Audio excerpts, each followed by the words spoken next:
as the person who said that he was the same as his so-called elder brother from the Ilian clan. As a result, Hanyu was betrayed by the priest and imprisoned in a remote place.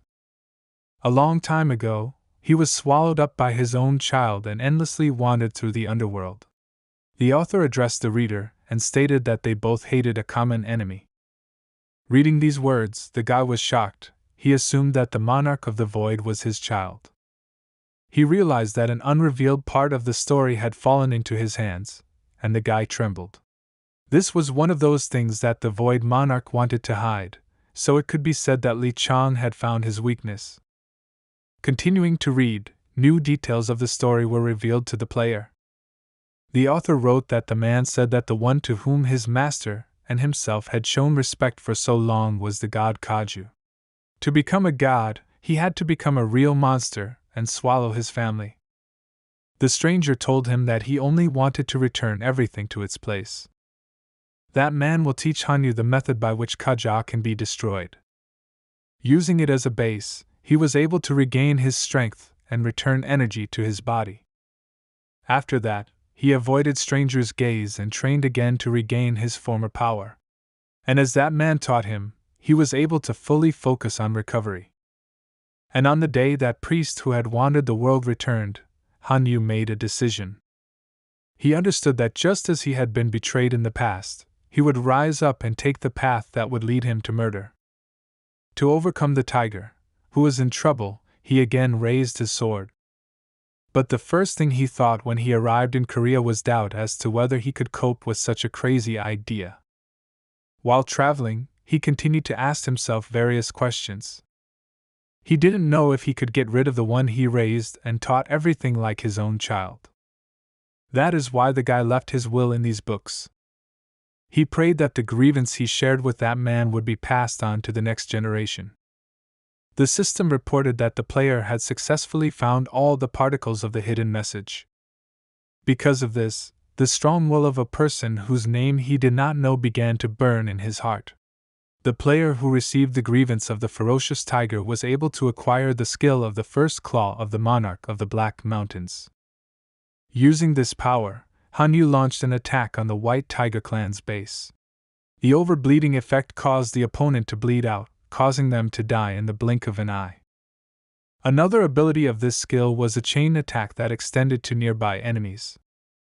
In addition, the attack power when using the skill increased with successive hits. During his attack on the White Tiger clan, he also mastered the combination of skills, which resulted in an increase in the power of normal attacks. The bitterness of betrayal was what drove the man forward. He decided that calling him the Black Sky Tiger was ridiculous, so he turned to his younger brother named Munseong. It was unlikely that the new priest of the tiger deity had expected such a meeting, but he was ready to repeat what he had done years earlier. Analyzing the assortment of weapons of the enemy clan, the guy remembered that the first claw of the Black Mountain Monarch was one of the many skills they had. This skill is somewhat similar to a counter. In this battle, he was more practical than it might seem, since it came from the same root as the White Tiger's skills. Li Chang believed that to date, no one remembered the skill of the ancient god, but he could not even imagine a stronger hatred than this. Reviewing the characteristics of this ability, the guy swept up some weak points. He noticed that this skill used too much magical power at once. Only for a one-time activation will he need all his strength. Still, he expected that he would need as many elixirs as possible to fight against strong opponents. He was going to get them from the Training Institute. After reading countless books, he knew that he would have to come to this place again, since he was still unable to find the skill called Offensive Step. Returning to the guy's presence on the blackish-red mountain range, it was safe to say that this was a dungeon of brutal difficulty. Despite this, Director O still wanted the talented newcomer to clear out the place. The guy understood that some important secret was hidden here, so he decided to find the answer to his question on his own. Using the weak wind skill, the director's ward continued to follow the guy. At that moment, he decided that first he should get rid of the annoying guy. Li Chang didn't think that he would follow him from the library itself, and even into the dungeon. At the same moment, the director's ward turned to the player and asked him not to pay attention to him and just focus on his training. Despite the incredible level of mastery of his weapon, the guy thought that with his current level of skill he would not be able to catch Song Yiyun. So he decided to get rid of that guy the moment he got the right opportunity. After exploring the surrounding area, Li Chang returned to the safe zone. The rest of the recruits who were called to training were also here. They were shocked by the presence of the former esports player and began a heated discussion about his new career. Some thought about what lay ahead, while more cowardly players simply planned to stay out of his way. Analyzing the abilities of the other newcomers, the guy confirmed his expectations and saw only a few useful guys. At the same moment, his sincere fan, who was also at this training session, noticed his gaze. She was incredibly happy, while Li Chang considered this situation shameful. Continuing to watch, he noticed someone more interesting than the previous fighters. This was the same guy who closely followed the former esports player. He was completely focused on his task, so he didn't look around. Looking at his badge, Li Chang learned that he was a White Tiger Clan trainee named Baek Jaiwol. The guy believed that this mysterious stranger had received a blessing from another god, which only led to more questions for him. At the same moment, one of the director's wards turned to those present and asked them to gather around him. He stated that from that moment on, the 26th training of the White Tiger Clan trainees began. While reading the latest news, Wu Yun-gun learned that Li Chan-sung, whom he was interested in, had joined the White Tiger Clan and had already begun his training as a trainee of the organization. The man began to get nervous, believing that now everything would become more problematic. At the same moment, he communicated with his beloved niece. He was distracted from the conversation by recent news, so he continued completely from where they left off. In response, Heezen's niece started screaming and declared that she hated him. He never managed to justify himself, because the confused man heard the sound of the end of the call. Getting up from the table, he grabbed his head, fearing that he would soon become depressed. He cursed the incident when the gates to the dungeons opened in the Jamso region. Previously, he listened to everything his niece said. He was happy to see her grow. But at one point, his wonderful life turned into horror. Then he found out that Heezen was in a dungeon. He learned the news when he saw her parents begging God to give her a chance to survive. Having a huge team of excellent swordsmen, he wanted to send a rescue team after her, but there was only one way out, and that was victory. Therefore, he could only hope that everything would be fine. He prayed day and night to his patron to protect his niece. On one of these days, his ward came running to him and shouted in an excited voice that the head's niece had returned unharmed. Hearing his words, the man felt such sincere joy that he could not hide his tears. When he met with Heezen, he learned that she survived only thanks to the actions of one skillful guy. The man tried to find out his name, because he wanted to express gratitude to the one who saved the most precious person in his life. The girl replied that his name was Chan Sung. She also added that he hid at the same moment when the mission in the dungeon ended. She believed that the guy simply didn't want unnecessary attention, so she suggested waiting until he decided to open up. With a smile on his face, he invited her to find Li Chang-sung as a thank you and recruited him into the Sword Clan. The girl replied that her uncle was the best. The joy of her niece was the best reward for his efforts. Remembering that conversation, he understood that he had failed, but at the same time, he believed that he simply could not talk to him normally in order to thank him for his action. The moment of their meeting was indeed not suitable for having an adequate conversation. He was interested in seeing with his own eyes the strength of the one who saved her niece. But at one point, he got so carried away that he almost began to fight at full strength. Reviewing his recent inboxes, he realized that the guy had never thought of calling the number listed on the business card. The man was in despair, because he realized that he had made a terrible mistake. He couldn't even imagine that Li Chang-sung would go straight to the White Tiger Clan, throwing his business card away. In addition to this, he was surprised by such a high class of player that he had never met in their country over the past 15 years. It was clear that Lee Chan-sung was a true genius, so Woo Yoon-gun began to blame himself for not noticing it sooner. Now it didn't seem surprising to him that the newcomer turned out to be quite strong in the duel. As he hit the table, he thought about how after that his niece started calling him countless times a day, telling him that she hated him. He believed that the reason he failed to get this recruit was because he did not pursue him properly. His older brother, his wife, and even the group president, his father, and the others continued to observe his actions. He admitted that he could not deny that he had taken the matter too lightly, but as it turned out, the fact was that he was busy and could not do anything. Moreover, all this time he thought that Lee Chan's son was hiding from all organizations. He was having a hard time concentrating because of what happened to the Hayoff clan. In addition, the difficult question was how he could recruit Lee Chang-sung, who in a short time became a real beast. At the same time, the tyrant fan continued to drool over her idol and thought that if she died in this dungeon, she would no longer regret anything.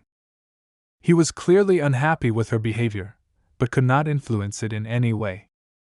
He believed that his girlfriend could no longer be stopped. Still, it seemed incredible to him that at the end of the test they received excellent results, while their leader was never able to pass the casting. Looking at his second comrade, he could not understand what was wrong with him. The guy didn't move at all and looked at one point. His friend asked if everything was okay with him, and from these words he returned to reality. The confused guy asked his friend not to worry and replied that everything was fine. In order not to attract unnecessary attention, he justified that he thought that the rules of the training camp were now being explained to them and therefore their group should go closer to the White Tiger clan worker. The bald man in huge glasses continued his speech. He decided to once again emphasize the most important rule of this training. Participants in the training were given the opportunity to learn some common skills in their clan, and in addition, those who make it to the top 5 of the dungeon will receive the right to a blessing from their patron. Finally, he addressed everyone present and stated that they can do anything that is not considered a crime, after which he asked the participants to concentrate. He stated that he would show them the 3 main skills of the White Tiger clan. There were 3 scrolls in his box. These were the Aura, Step, and Tiger Calamity skills. Taking these items into his hands, one of the 3 members of the strange group thought that he finally had the opportunity to acquire such valuable knowledge that would give him the opportunity to become part of the strongest clan in Korea. After all the participants received their scrolls, the man shouted that they should tear them up. When the guys followed the order of a member of the White Tiger clan, the system began to tell them that they had successfully acquired 3 basic skills. They began to be overwhelmed with energy. The guys were surprised that everything turned out to be so easy. After the instructor was sure that everyone had acquired the skills, he decided to show the subjects how to use them. He asked everyone to be careful and take notes on the position in which he uses his strength. At the same moment, he stopped the instruction because he saw one of those present raise his hand.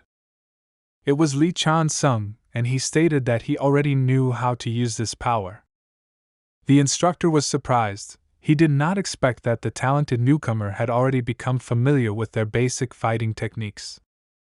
The rest of the participants did not understand what they were talking about, because they had only recently been able to acquire this skill.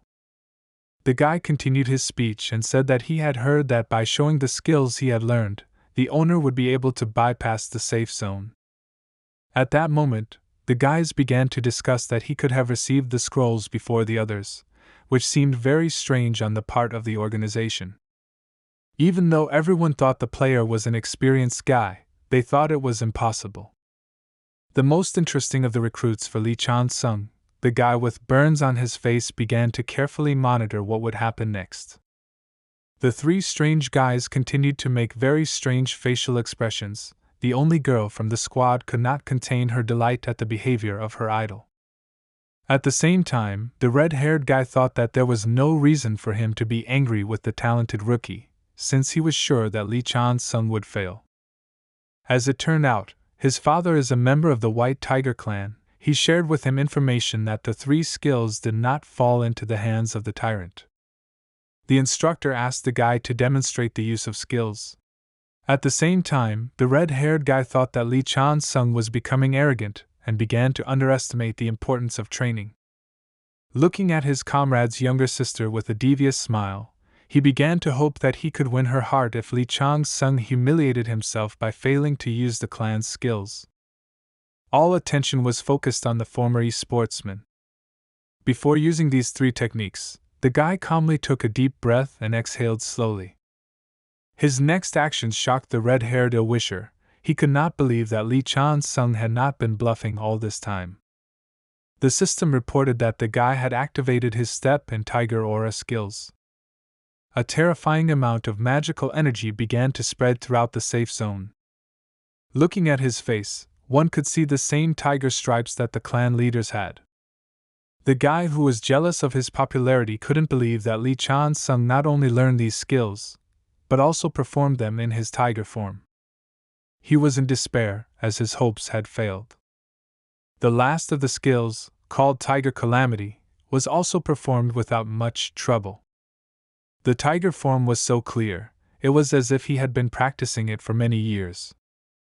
The guy's strength seemed so incredible that even Baek Jul was very surprised. Under intense pressure, the 3-person team could not hide their surprise. Swinging his dagger, the guy used the skill to carry out an attack. Suddenly, for all the recruits, his blow was aimed towards the instructor. The man did not have time to dodge, but fortunately for him, he was not the target. The player's cut was not a simple show of force. Everyone observed the huge flaming mark of the tiger's claws that remained on the ground. As it turned out, the guy was targeting a monster that was heading in their direction. The instructor could not hide his surprise, because his own strength was not enough to contain the power of the amazing recruit. Lee Chang-sung himself didn't fully understand what was happening. He just wanted to try to use this skill, but unexpectedly for him, it worked exactly as planned. The frightened instructor could not squeeze out a word for a long time. Those who previously considered themselves his competitors looked at the talented player with exactly the same look. In an instant, their shock turned into hatred and envy towards the strongest fighter. At the same moment, the one who had been watching our hero all this time appeared. Unwilling to acknowledge the rookie's superiority, he nervously asked if his strength in using a skill was the reason he didn't do anything in the library. Without hiding his emotions, he could not believe that there was a genius in front of him, capable of learning the skills that had taken 10 years of his life. Li Chang's power absorption opened his eyes to why Director O asked him to spy on the new recruit. Addressing the guy, the director's ward said that it turns out that Lee Chan-sun was slacking only because he was a genius. In addition, he stated that the recruit worked hard in places where no one would see him to improve his skills. In front of everyone, the man admitted that he previously believed that Li Chang was only pretending to work in the library. Bowing respectfully, he asked the principal student for forgiveness and called him an amazing guy for whom he had gained respect. The man's sudden behavior had no effect on the tyrant.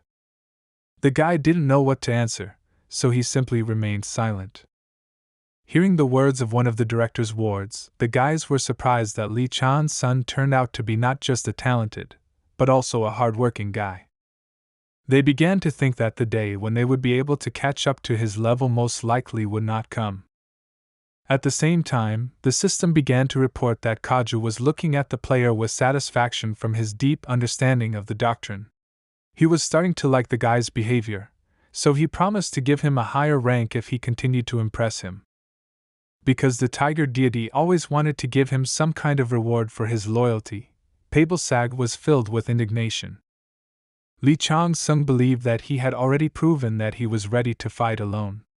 The instructor could not refuse him, so he allowed the talented guy to go forward. In front of the surprised participants, the tyrant, superior in strength to them, walked towards the test.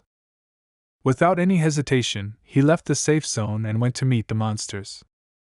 The rest of the training camp participants followed him with their gaze. Among them was a group of 3 men whose eyes were filled with hostility. Some time later, Li Chan's son entered the first zone of this dungeon. The system reported that Kaju was looking forward to his achievements in the dungeon. Besides, he was already eager to find out whether his claim about clearing the dungeon was true. At that moment, the guy realized that his sworn enemy was watching his conversation with COO. Moving further, the guy began to notice that the air here was very thick, and with every breath there was a feeling that his body was getting heavier. Previously, he was told that the ecosystem of this place was changing due to the influence of an unknown magical force. Purifying the air with his 8 trigrams flame skill, he admitted that it would be difficult for ordinary players to endure such a test. After a moment, immobility was activated. The guy began to concentrate on his surroundings. Using his inner calm, he took out his spear. To begin with, he decided not to divide it into 2 parts, so as not to reveal all his cards. Pablesag looked at him with interest. She expected to see new techniques that the guy was going to use in battle. At that very moment, he noticed the monster's movement. To satisfy Haj's interest, he resorted to using the White Tiger Clan's skill. To deliver an extremely powerful blow, he added tiger-style magical energy to his spear skills. Using the tiger step, the guy struck from a distance. Powerful energy was directed towards the enemy. A moment later there was a powerful explosion. As it turned out, one of the monsters was in that direction and was defeated by the first attack. Li Chang's son expected a similar outcome of events. He knew that there was a large accumulation of magical energy in that direction. This was the habitat of one-legged ghosts that began to rush into battle. He was sure that the thing he was looking for could be found here somewhere. At that very moment, he decided to try the power that he could gain inside the library of the ferocious tiger. He combined it with the clan's skills, causing the power to become increasingly terrifying. It was about using the skill of the first claw of the ruler of the Black Mountain. Combining his skills, the guy looked at the monsters that were heading towards him. It was a force created to destroy his archenemy. Using his spear, the guy launched a blow that hit an entire area. Having hit one of the monsters, the chain reaction continued to destroy the rest. Just one blow was more than enough to deal with such a habitat of one-legged ghosts. After a successful attack, the guy cancelled the use of the skill. At the same moment, the system reported that Kaju was delighted with the power of the claws released, so it was logical to think that the patron of the clan had not yet realized what kind of skill the player was using. However, he could no longer demonstrate this power, because, as he expected, he consumed too much magical energy. Feeling somewhat tired from just using this skill, the guy thought that he should increase his amount of magical power at any cost. Continuing to move deeper into the forest, the guy thought that the item he needed was in the habitat of one-legged ghosts. Unexpected monster attacks were not a threat to him. Using his whip on his left hand, he easily disposed of the one-legged ghost. To make it easier to find a goal, he turned to the gift he received from Pablesag. As he continued to destroy monsters in his path, the goddess watching over him admired his fighting abilities and recognized his path of seeking knowledge that made him so good at using her gift. Using the gifts of various deities, the guy quickly cleared the settlement of one-legged ghosts and received several trophies for this. At the same moment, being among the bodies of defeated monsters, he activated the sucking of souls. The Lord's ability was replenishing his strength. At that moment, he noticed something interesting. It was a flower that had eyes. As soon as he noticed that the guy was looking in his direction, he immediately hid the signs of his activity. This was exactly what Li Chang's son was looking for. Looking at the flower, one would think that it began to shake with fear. Without any doubt, the guy pulled out the plant he needed, catching him by surprise. The system reported that he had acquired something called a screeching flower. Information appeared on the interface that this is a flower that grows in Siakon between life and death. It often begins to squeal spontaneously, and also has a potent poison, so careless use can lead to illness. It was an item that was used as an ingredient. During another meeting with the elders, the guy turned to one of them with a request, because of which the old man called him crazy. Li Chang-sung wanted to transform the fire of the 8 trigrams, and he heard that this man knew how to do it. He didn't intend to use this skill just for the sake of recovery, so he looked for ways to improve his strength. The elder named Iroh couldn't believe that the guy was so power-driven. He assumed that Li Chang was going to remake the skill for chaos and destruction. Despite his indignation at the guy's insolence, he had no choice but to help. Still, nothing stopped him from telling his student all the details. According to him, everything is quite simple. He asked the guy to increase the power of the flame, but this time using not fuel, but fire itself. This was not about a weak flame, because such a flame would simply be consumed without a trace.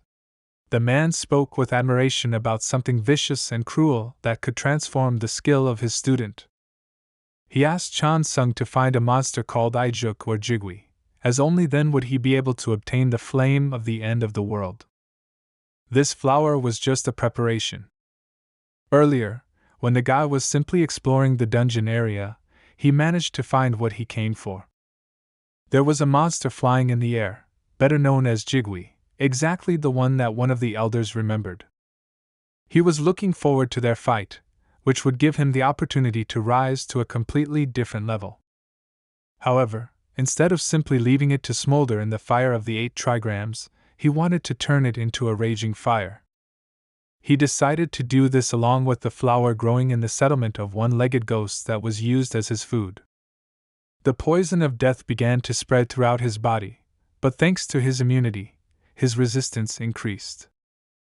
Thanks to this, the fire of the 8 trigrams began to burn even brighter and soon purified his body, while his magical power continued to increase. As he continued to eat these plants, he was satisfied that he could continue to light a fire in this place and at the same time increase his magical power. Moving forward, the guy continued to clear monster settlements, improving his characteristics. Watching his actions, some deities began to get bored. At that time, his magical power continued to grow. After some time, the guy reached a mountain where he had previously seen the monster he was interested in. The guy climbed to the very top of this rock, but did not see what he came for. In front of him was only Jigva's nest. At that moment, he remembered his conversation with Iroh. Li Chang-sung was wondering what type of monster the previously mentioned monster was. The elder replied that without a given body it would be inappropriate to call it a beast, but since it has a body, it is not a spirit, but most likely a rather strange monster. His words seemed strange and the guy assumed that Jigwa was a lifeless creature. The strange old man thought for a moment, and replied that most likely it was a large pack of spirits that formed the body of the monster. The silhouette of this monster is known to depict flames and death. Li Chang-sun asked where the monster's core was, but the old man replied that the spirits didn't have it, but they had something similar. The point was that Jigwa has a special right eye. It contains the bile of tens of thousands of ghosts, and under the influence of high temperature, it was greatly compressed and turned into a precious eye. This eye was the item with which Li Chang could greatly change the fire of the 8 trigrams. Since this strange monster had left its nest, the guy decided to take the time to place his trap. Meanwhile, in the safe zone, the White Tiger clan fighters were analyzing the results of the first 10 days. They were surprised, but in front of them was a report about the best result for the entire training period. 40% of all participants passed the standard within 10 days, which made them seem motivated by Li Chang-sung's performance. At the same time, ill-wishers continued to follow in the footsteps of the most talented recruit. They saw traces of the tyrant's battles, the habitats of monsters had been cleared. Continuing to pursue the talented player, they planned to catch him and torture him in order to obtain valuable information. Using one of the clan's skills, which they had mastered quite well, the guys began a conversation in which one of them shared the unpopular opinion that Li Chang-sung was nothing of himself, and was just trying to seem cool. His friend did not fully agree with these words and asked whether the man really thought that it was possible to pretend so well. It seemed to him that the white tigers had given him something worthwhile, which made him now superior to all of them. This was the only way he could explain that their enemy had mastered the skill in less than a day. The third member of their squad was less confident that their plan would work, so he cowardly asked what might await them if the white tiger's keepers found out about their intentions.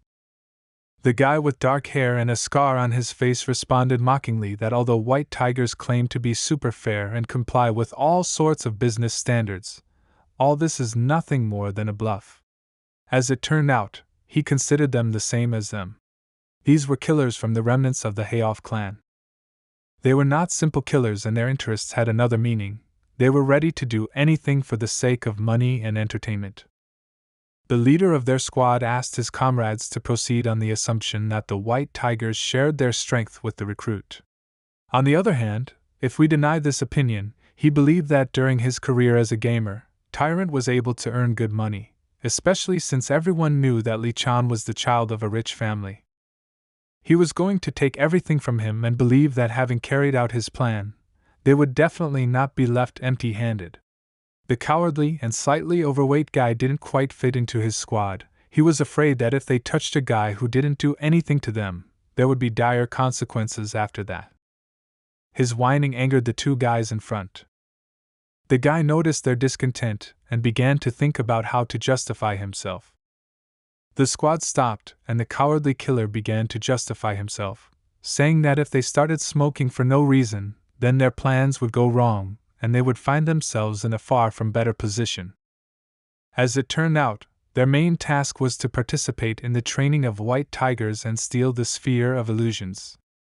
He believed that even though the Hayoff were driven into a corner by the white tiger, the sphere of illusion could become the trophy that would help them change the whole situation radically. For him, the main priority of this raid was to obtain such a powerful item. The dissatisfaction of the senior colleagues turned into a verbal skirmish, and the man with the scar on his face felt that their junior comrade was worried that they would not be able to cope with some newcomer. The man with a short black beard thought that their comrade dared to look down on them. One of the killers came closer to the cowardly guy and invited him to do the job without further ado. The frightened guy had no choice but to agree with the words of the more experienced member of the Hayoff clan. To cheer up a colleague who was succumbing to doubts, a more experienced guy gave him a light beam and said that if he started talking such nonsense again, then his head would end up in the stomach of a one-legged ghost. After these words, the guys began to use one of their clan's techniques and took off. Gathering all his determination, the cowardly killer also resorted to using force to continue completing his main task. He took flight to catch up with his more experienced and greedy comrades. Meanwhile, the previously prepared traps began to go off, and the exposed evil spirit fell into one of them. With just one trap, he was able to apply several effects to the monster, causing it to be defeated. As time passed, several more monsters fell into the traps and were instantly destroyed. Thanks to this preparation of the battlefield, the guy again raised his level. Despite the positive news, he never met a fire ghost. Instead, various fire-type monsters fell into traps. While Pabelsag admired the spectacle of the massive activation of traps and the subsequent explosions, the guy thought that in 10 days he never reached the nest, but during this time he managed to rise to the 32nd level. Looking at the nest, he thought that the fiery ghost had left. This was a real problem, and the guy was thinking about how to find this monster. As he went down, he felt the presence of another player. Within moments, he met his rival, a mysterious guy with burns named Baekjul. Stretching his spear forward, he was clearly in the mood for battle. Not fully understanding the motives of one of the strongest fighters on the training mission, Li Chan directly asked what he forgot in such a place. Without waiting for an answer, he began to release his magical energy using his white tiger skills. The reason for the uninvited guest was unimportant to him, since he could not allow him to tell the others about what he was doing here. With a determined look, he told his rival that he would have to kill the witness.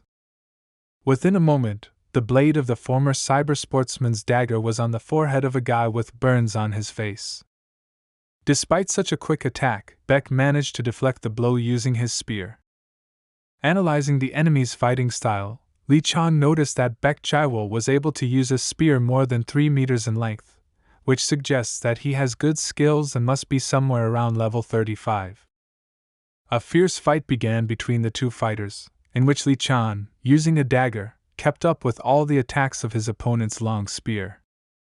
During this battle, the guy realized that Li Chang's sung is very fast and accurate, and even though he tried to control him and keep him at a medium distance, the player constantly made his way towards him at point-blank range and aimed straight at his neck. The confident guy rushed to the attack, once again reducing the distance. It was too dangerous. Beck realized that he could not cope with such a fast opponent using only his spear. At that very moment, he resorted to using a blessing, from the sight of which Li Chang began to feel something familiar. After parrying the player's attack, he immediately attempted to counterattack using his palm covered in magical shadow. Even though he didn't waste time on unnecessary movements, Li Chang was too fast and managed to dodge.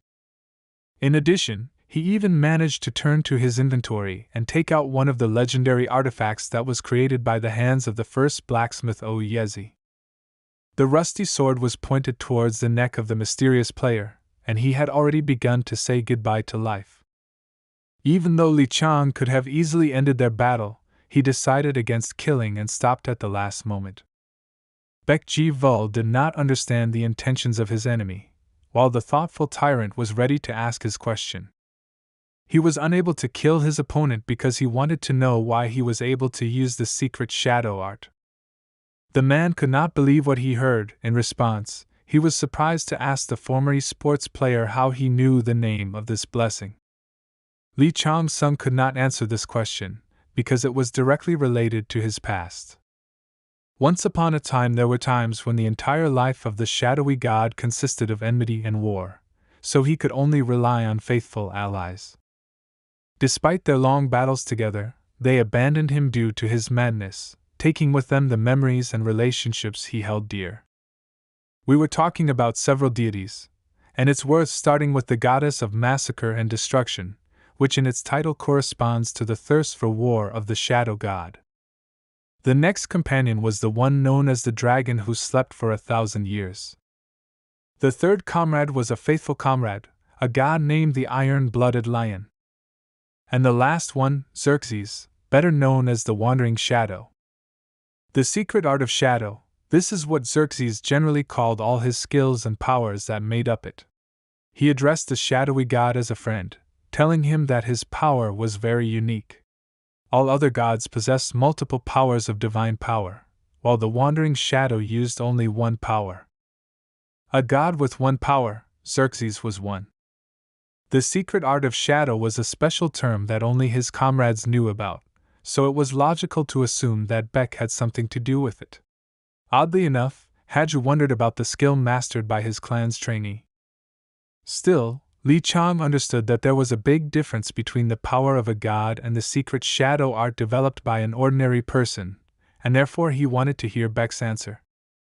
Enraged by his powerlessness, the player repeated his question, but the calm Li Chang reminded him that he was not in a position to demonstrate his emotions. In response to this, the guy with burns all over his body began to use the secret shadow art again and shouted that he would have to force him to answer the question. With the help of his blessing ability, he decided to complement his fighting style with the use of a spear and rushed to attack. Despite this, the former gloomy god managed to track all his furious attacks and successfully dodged. Buck was furious. He shouted to his opponent that he must immediately answer the question while he still had the opportunity. Li Chang knew that simply dodging would not be enough, so he decided that he would fight until he found out about the secret art of shadow. Laying down his weapon, Li Chang switched to using a spear. Beck did not expect his opponent to resort to using the same weapon. He was shocked at how well he wielded this weapon. The pressure from the more experienced player continued and Beck was forced to go into defense. He couldn't believe that the tyrant had such incredible power. Demonstrating the seriousness of his intentions, the former shadow god began to use his magical power. In order to please Kaja, who was watching the battle, he resorted to using the skills of the White Tiger clan. To begin with, he activated and combined Disaster and Tiger Step. After that, he also activated the Tiger Aura. Due to the masterful use of these skills, his strength reached an ideal state and Baek Ji-woo could not find a single flaw in his defense. The fast and powerful attack did not allow him to dodge, so the guy continued to defend himself. Despite using the Shadow God's blessing, Baek was still unable to resist. He flew back and hit his back on the rocks. There was no point in continuing this fight, because Lee Chan had demonstrated his superiority. He once again pointed the blade of his weapon at the enemy. As expected, he was determined to hear the answers.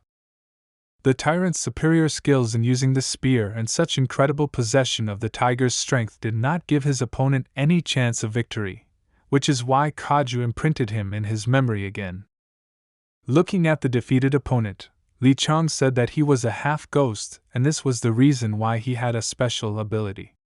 This name is mainly applied to a person born from the connection of a human and a ghost.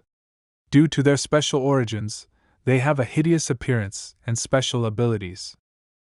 The confused guy couldn't believe his ears, so in a trembling voice he asked how Li Chang knew about this. As expected, the gloomy god could not answer this question.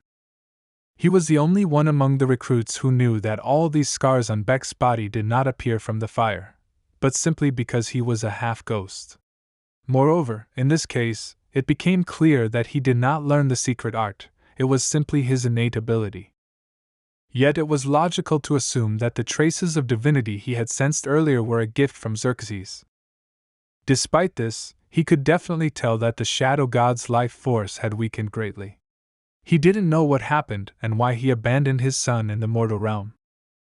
Still, he had no choice but to take it with him.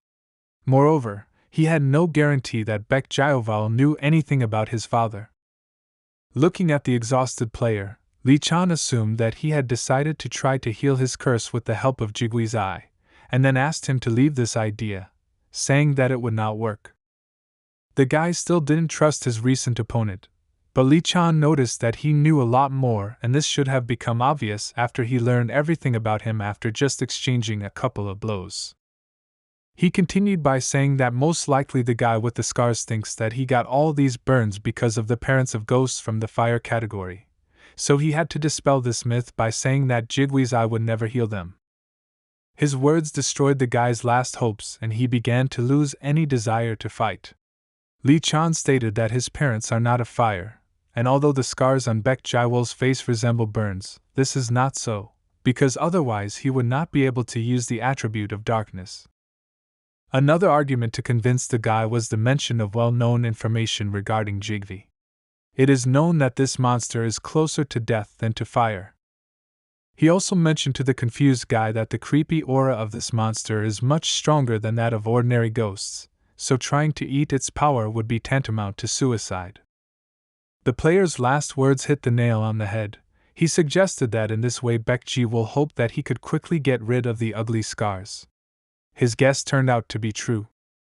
Being in what he considered a hopeless situation, Baek could not hold back his tears and turned to a more experienced fighter for advice. Li Chang calmly replied that he would cure him. After these words of hope, he offered to make a deal as proof.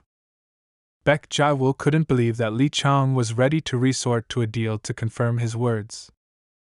As it turned out, Li Chang was interested in his knowledge about the nature of the monster Jingwi. He asked to share knowledge and lend his strength in order to cope with him.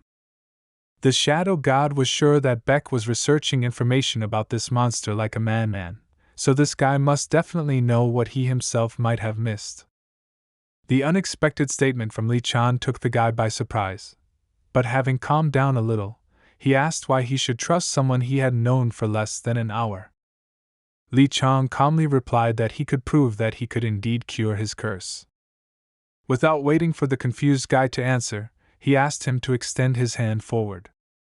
Treating horrific injuries was a lifelong endeavor for the guy who was half a ghost. Noticing his indecisiveness, Li Chang decided to rush things and caught his hand. Before starting, he asked to be patient a little, saying that it would be hot. After these words, he began to use the fire of the 8 trigrams, which quickly spread to the guy's body. From severe pain, Beck could not keep track of his movements. The calm Li Chan asked him not to open his mouth, because if he inhaled this fire, he would disrupt the circulation of magical power inside his body. The powerful fire continued to spread, and the system reported that the semi-ghost state began to change. The curse began to fade, and his misfortune came to an end. The guy felt his entire body and how his features began to disappear. He knew that if this fire reached the center of his features, or rather his heart, then all his torment would be over. But at one moment, he felt the fire begin to weaken even before it reached his heart. Despite the fact that he could not completely get rid of the peculiarities of his body, with the help of the strength of his new comrade, he achieved something that he could not even dream of before. Li Chang-sung used a large amount of magical energy, but he believed that it was worth it. He invited the guy to reconsider the offer of cooperation and, as proof of his promise, invited him to look at the result. Baek Ji-vul observed a miracle that he could not even imagine before. His skin became the same as that of other people. At that moment, the system reported that Pabelsag decided to better study the effects of the flames of the 8 trigrams. Returning to the failure to return the guy's heart to normal, Li Chang said that with his current abilities, this is the limit. He clarified that Beck will constantly need treatment, but even so, full recovery is not guaranteed. The guy with long hair agreed with his opinion and asked what they should do next. Li Chan asked him to help defeat the monster Jigui, because then they would have more fire power in order to fully restore the player's body. In order to eliminate the issue of trust, Chan's son invited his new comrade to enter into a mana contract. Despite his lucrative offer, Beck decided to show his gratitude and said that the help with the burns was enough for him to agree to cooperate. The former esports player was surprised by this answer and thought that this guy was more naive than he expected. With a purposeful look, Beck asked how he could be useful. But despite his sincerity, Li Chang suddenly asked him to switch to a more polite tone first. In fact, he simply couldn't stand the idea of his friend's son talking to him like they were the same age. Still, hundreds of years of being in Arcadia changed the young guy, and he was no longer the same person he was before. Baek Ji-vul was confused by such a request, so he hesitantly agreed. Going closer to the monster's nest, Beck began to share his observations. First of all, he mentioned that in order to cope with Jigui, you first need to understand her habits and how she behaves. He believed that this monster in some sense resembled a crow. When they began to examine the nest more carefully, they managed to find a gap that led to the treasure of this greedy monster. In front of them was a whole mountain of valuables that had been brought to this place by an unusual spirit. As it turns out, most of these are trophies from her own victims. According to Beck, Jigui loves not just shiny things, but truly precious objects. She is able to somehow recognize cheap stuff at a glance. In fact, she doesn't need all this at all, and soon she forgets about all these things. While looking at things around, Baek Ji-vul mentioned that this bird usually flies around the surrounding area in a certain order, so if they look closely at the collected trinkets, they can understand where it is going next. As time went on, Li Chang also did not stand idle and managed to notice something that interested him.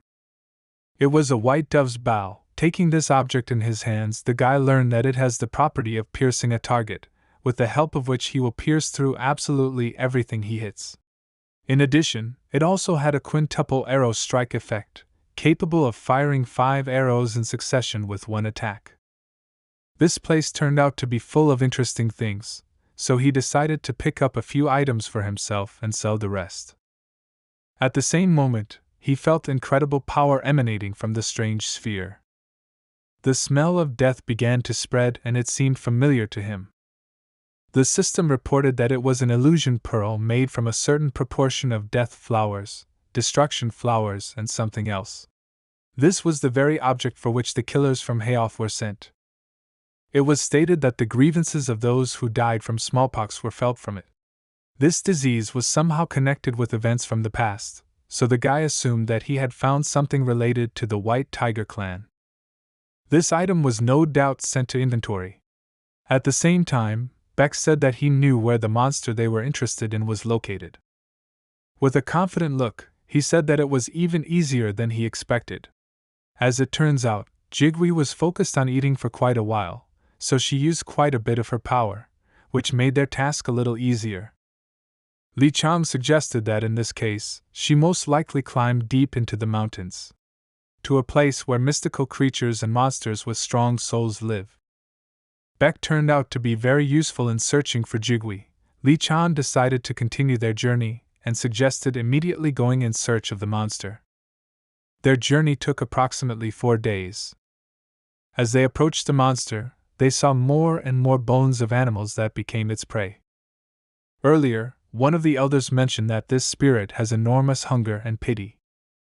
Approaching the monster, they only made sure that this information was true. At one moment, both players felt the presence of incredible power. In front of them was Jigwe, a monster of simply incredible size. Pabelsag was looking forward to a fun hunt for such a huge phoenix.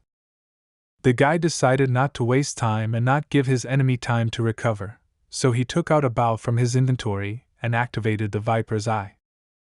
Using his eyes, he was able to figure out the monster's weak points in order to inflict as much damage as possible from a surprise attack.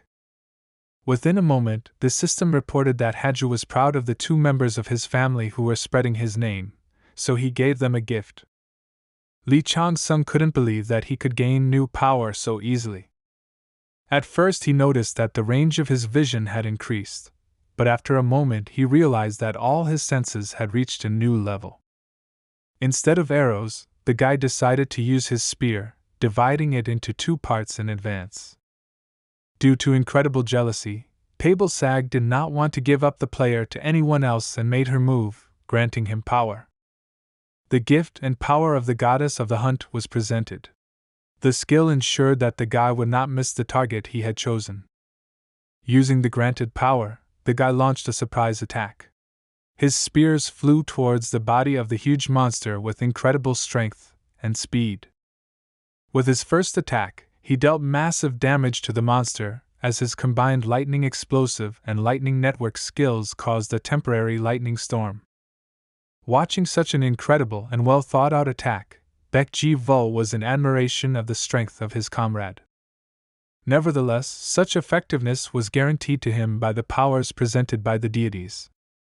Pabelsag proudly declared that no other person would have ever received such strong power in his life.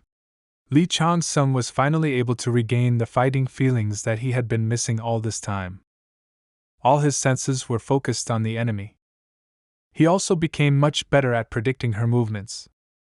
In order not to lose his advantage, Li Chang went on the attack. Baek Ji-vul began to run after him. He thought it was crazy, but despite this, it seemed to him that they could really win. He was confident in himself and his comrade. At the same moment, the guy felt the approach of the holders of the skills of the White Tiger clan. The system reported that an intruder had appeared who did not have the right to join the raid. 2 men landed in front of the player to look like White Tiger clan fighters. One of them turned to the recruits and declared that this was a security zone. Since only relevant raid personnel were allowed into this area, he emphasized that the trainees should retreat. While an obstacle appeared in front of the guys in the form of fighters of the White Tiger clan, the spears continued to cause critical damage to the spirit. Additionally, several lightning attack abilities continued to level up based on the damage dealt. Although the wards of the White Tiger clan did not allow Li Chang and Baek to go further, the battle continued against their background. A bald guy with a huge sword in his hands warned that the territory was under protection, so the recruits should leave it immediately. Baek Ji-vul could not come to terms with the fact that they were trying to steal their loot. He had been planning this attack for years and believed it was his key to a cure, so he tried his best to get justice to end the hunt. But in response to his request, he heard a warning that no one except authorized persons could be in the closed area. The loyal dogs of the White Tiger clan said that if the recruits do not listen, then they will have to use force, and everything that happens after will not be in their area of responsibility.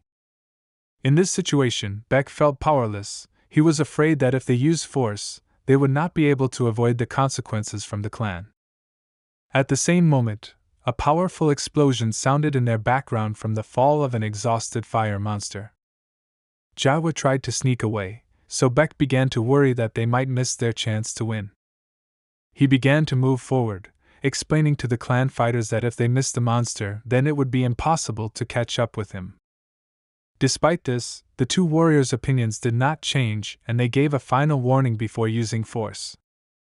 Gathering his last strength, the spirit headed upward to escape the range of Li Chan's abilities. Despite the emotionality of his comrade, Tyrant was very calm. Looking around, he noticed that he was still being followed. Song Yuzhong thought about the director's order not to interfere, but was worried that in the worst case, he would have to resort to force. The presence of the loyal subordinate Director O indicated that this place was something very important to the clan. Analyzing the situation, Li Chang decided that the executive director was trying to hide some traces here, using fighters from the laboratory. He believed that the tracks of this monster were somehow connected with the pearl of illusions that was in the bird's nest. Moreover, it was logical to assume that the monster himself killed someone who was related to the secret of their organization. That is why the fighters are trying to take over or destroy the remaining street, which means that Jigvi may be hunted by other people involved in this matter. The guy understood that if he delved a little more into the reason for this situation, then there was a chance that he would stumble upon something more valuable at the disposal of this dungeon. In order not to go into battle, which could lead to unpleasant consequences, the guy clarified the rules of their actions and suggested that they were allowed to do whatever they wanted, but outside the designated area. They told him that this was true, so the guy convinced them that they should not worry about violating the rules of the training camp on their part. At the same moment, the huge monster turned around and began to rapidly approach them. This incredible power caused concern on the part of the clan fighters, because they understood that in the event of a battle, they would not be able to withstand. Just a moment later, there was a loud explosion as Jigwi collided with the surface. After that, Li Chang extended his hand towards her and began to use the power of the Lord of the Underworld. At this moment, he began to absorb the power of the dying monster, pulling it towards him, into a zone where he was allowed to act at his discretion. Absorbing the incredible power of the fire spirit began to enhance his 8 trigrams power. He was enveloped in power, from the fact that the new source of fire was rapidly being absorbed with the help of the power that was at his disposal. This was part of his plan. He had prepared in advance to prevent the monster from escaping the battlefield. Being among the remains of the creatures destroyed by the spirit, the guy suggested that Jigvi could have left the chick. He was sure of this, since he believed that there must be some good reason why the bird left its nest. Besides, consuming its fire had serious consequences. He believed that there was absolutely no point in this if it was not about food for the child. This was the key to defeating the monster, so it was clear that if they used this knowledge well, the benefits would be immeasurable. In addition, the guy knew that Jiggly is a mystical creature, a spirit that is very difficult to hunt alone, so they need serious preparation. Beck admitted that he had some ideas earlier, so he prepared a little for the battle. Despite this, he was afraid that even if everything went as expected, there was no certainty that it would work. At the same time, Li Chan's son continued to analyze the information obtained. He understood that since the chick hatched, then the monster needed a food source. Thanks to this, the movements of the spirit will be much easier to predict. As planned, he was the first to reach the desired location and set traps there using rune control. At the same time, as Li Chan used his power as an overlord, the spirit of Jigbi continued to absorb the souls of his victims in order to replace his lost power.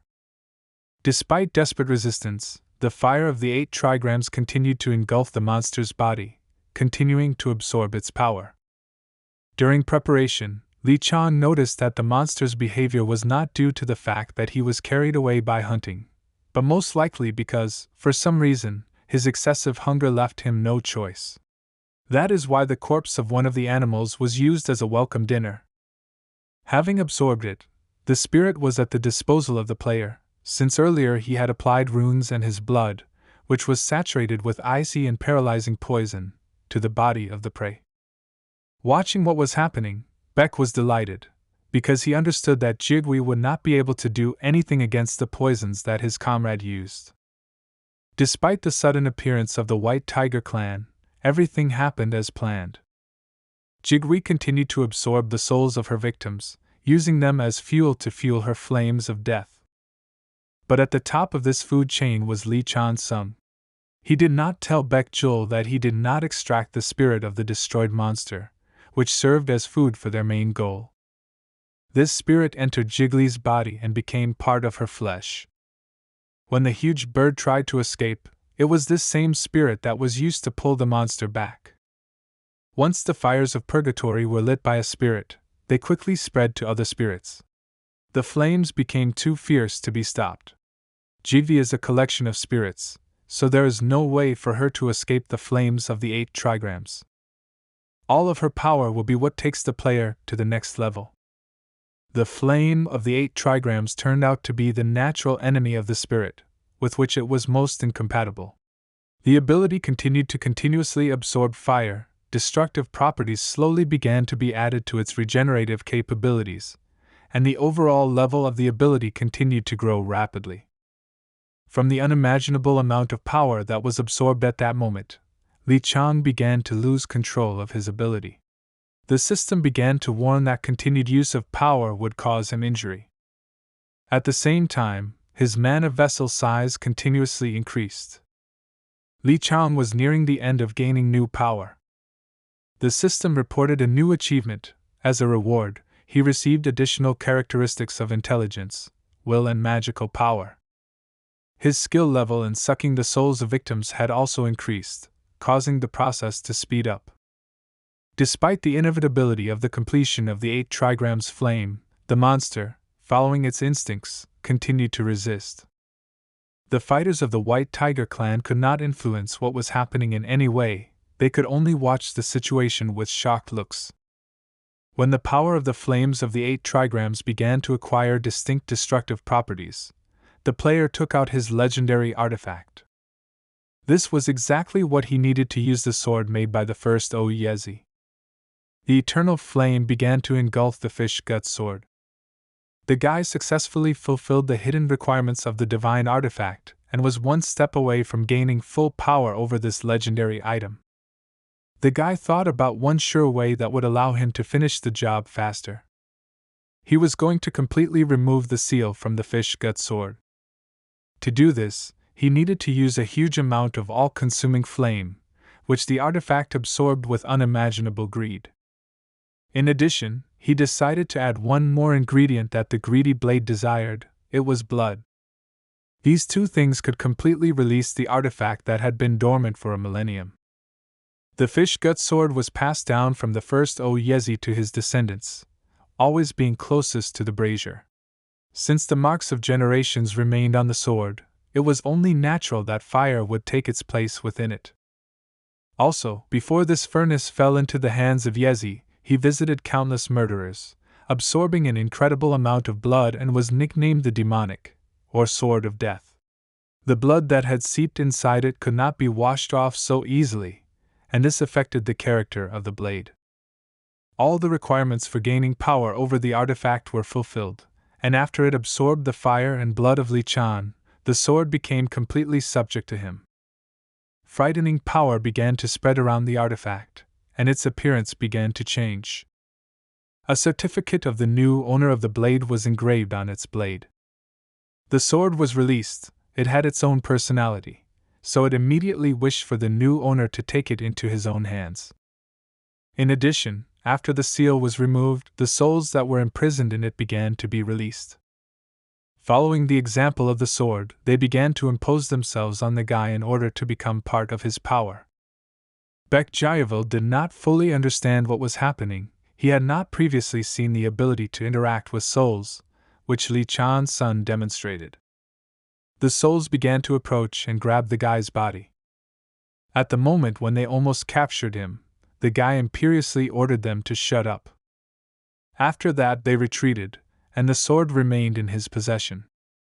The system reported that he became the owner of a blade made from fish guts. In addition, they literally became one. The new sword began to become covered in fire. The guy used his magical powers to deal a decisive blow to the powerful spirit. From just one blow, the monster received an incredible amount of damage.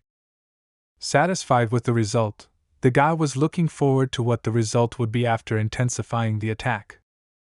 To do this, he pleased Kaja and used the abilities of the White Tiger clan. After this attack, the spirit's body began to collapse, but he continued to resist, using the previously absorbed souls of the victims in return. But that was not all, and the guy resorted to a skill that he learned from hidden information in the library of a ferocious tiger. This time, he activated the Black Mountain Monarch Fang skill. It only took one blow for him to end this battle. Using an incredible amount of magical power at once, he destroyed the monster's body. The remnants of the power of Jigvi's souls were absorbed with the help of the power of the Lord of the Underworld. As a trophy, the guy was able to get Jigvi's right crystal eye. The system reported that having this eye, one can observe changes in the human world, as well as in the afterlife. In addition, he was a vessel for an incredible amount of fiery energy and magical power. Due to Li Chang's son unlocking the fish guts sword, the system reported that his sword understanding had increased and his dagger skill had reached its maximum level. Seeing this item, Pablasag could not hide his great shock. She nervously said that she could not even imagine that the poker could be a divine artifact. All the gods watching the guy were shocked by the appearance of the masterpiece of the divine blacksmith Oyezi. This item is known among the gods as one of the 9 famous swords that the first Oyezi forged. Nicknamed the sacred sword due to the length of its blade, it can be used as a dagger, and after releasing its true form, as a long sword. In addition, traces of use endowed its owner with mystical powers. The system also reported that the famous 9 swords are organisms that cover each other's shortcomings and enhance common virtues. The more of them the player has at his disposal, the more they will synchronize with each other, which will open up new abilities and enhancements for the user himself. After use, the runes that were engraved on the sword were transferred to the owner's hand, and the blade itself began to be absorbed by the player's body. This legendary sword and Li Chan's son became one. The guy even noticed how his hand became heavier. At this moment, he noticed that his dragon dagger began to react strangely to the appearance of a rival blade. In the course of absorbing Jigwi's power and gaining power over the artifact, Li Chang increased his magical energy reserves threefold, allowing him to use the Black Mountain Monarch's Fang more freely without worrying about his reserves of power. After the terrifying battle was over, the White Tiger clan began to think about what they should do next. It was hard for them to believe that Jigvi was taken away from them so easily. The guys understood that although Li Chang did not violate their warnings, they should not pretend that nothing had happened. They were afraid that during the attack on Jigwi, the guy was able to get his hands on an illusory pearl, which their department was hunting for. A fighter with a huge scar on his face said that they had no choice but to teach the recruits a lesson. His comrade was not sure that it would be too difficult for them. He saw with his own eyes that this guy not only extinguished the flame of Jigwi, but absorbed it with his own powers. He believed that defeating such a monster was far from an easy task. But his comrade was of the opinion that this, on the contrary, was the most convenient moment for an attack. He believed that Li Chang and Beck were tired from fighting Jigwi, and even if Tyrant had absorbed the all-consuming fires, it was obvious that he was exhausted from the battle. The fighters planned to defeat the talented recruit and find out whether he was able to get the illusory pearl. If he didn't give up valuable information, they weren't afraid to simply get rid of him. Their confidence was so unshakable because they did not agree with the CEO's opinion that Li Chang's son was capable. It seemed to them that he was just constantly lucky.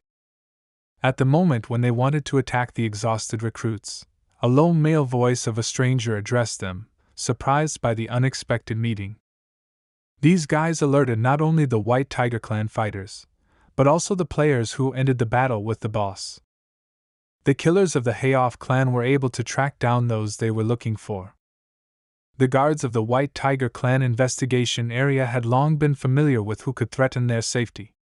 The surprised guys asked how the killers were able to enter the territory of their training camp.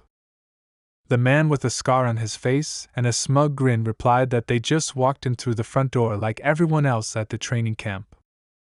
At that moment, the fighters began to realize that there was some kind of flaw in their checks, due to which the embittered killers of the destroyed Hayoff clan were able to sneak into the list of recruits. They knew very well who they were dealing with. The guy with the scar on his face was Yang Xinghe, known as the Iron Mace Demon. Standing next to him is an equally brash fighter, Park-2, better known as the Player Saw.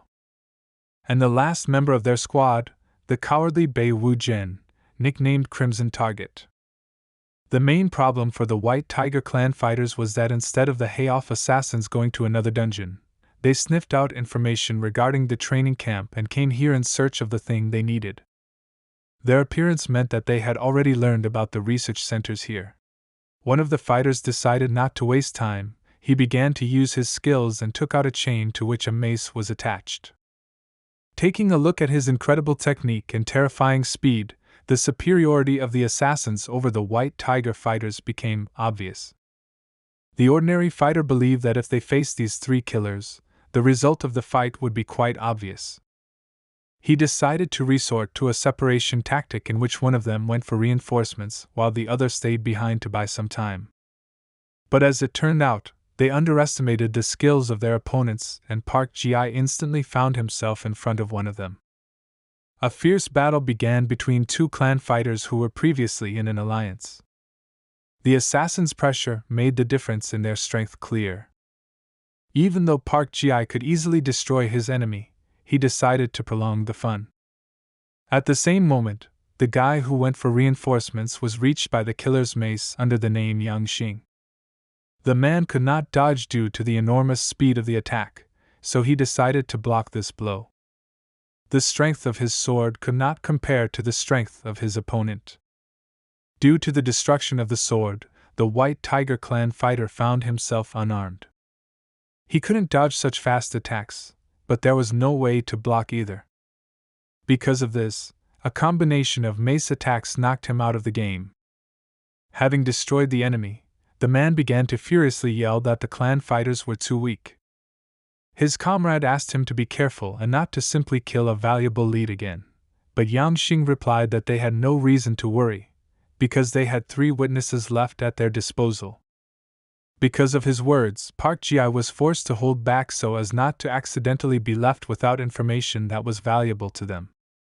While the White Tiger Clan's fighters were on the verge of a crushing defeat, Baek Jevel covered his comrade, who was still recovering from a recent battle. An assassin of the Hai Fong clan named Bei Wugum was approaching them. Baek asked what they wanted. The fat guy replied that although he had no particular desire to fight, he had to get rid of the witnesses. In response to his words, the calm and confident Li Chan ironically replied that he was not going to die at all. Seeing his comrade's gaze, Baek was convinced that Li Chan still had the ability to fight. Even though he had the most talented newcomers of the White Tiger Clan in front of him, Bei Wu-Jen was still arrogant. Using Hayoff's skills, he said that he didn't care who he killed. In response to his words, Li Chang imperiously raised his index finger into the sky using a mysterious skill.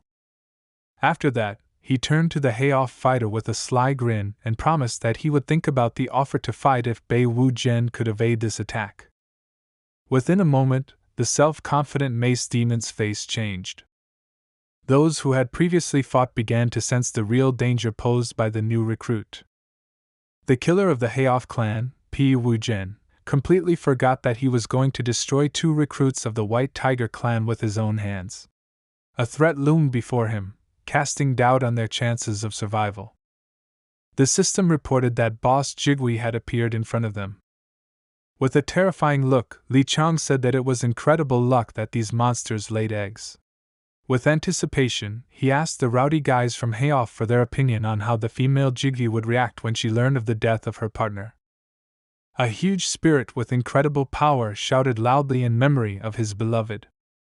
After this, fiery lightning, launched by the spirit, began to move towards the players. Powerful explosions over a huge area created a kind of assault that was difficult to dodge.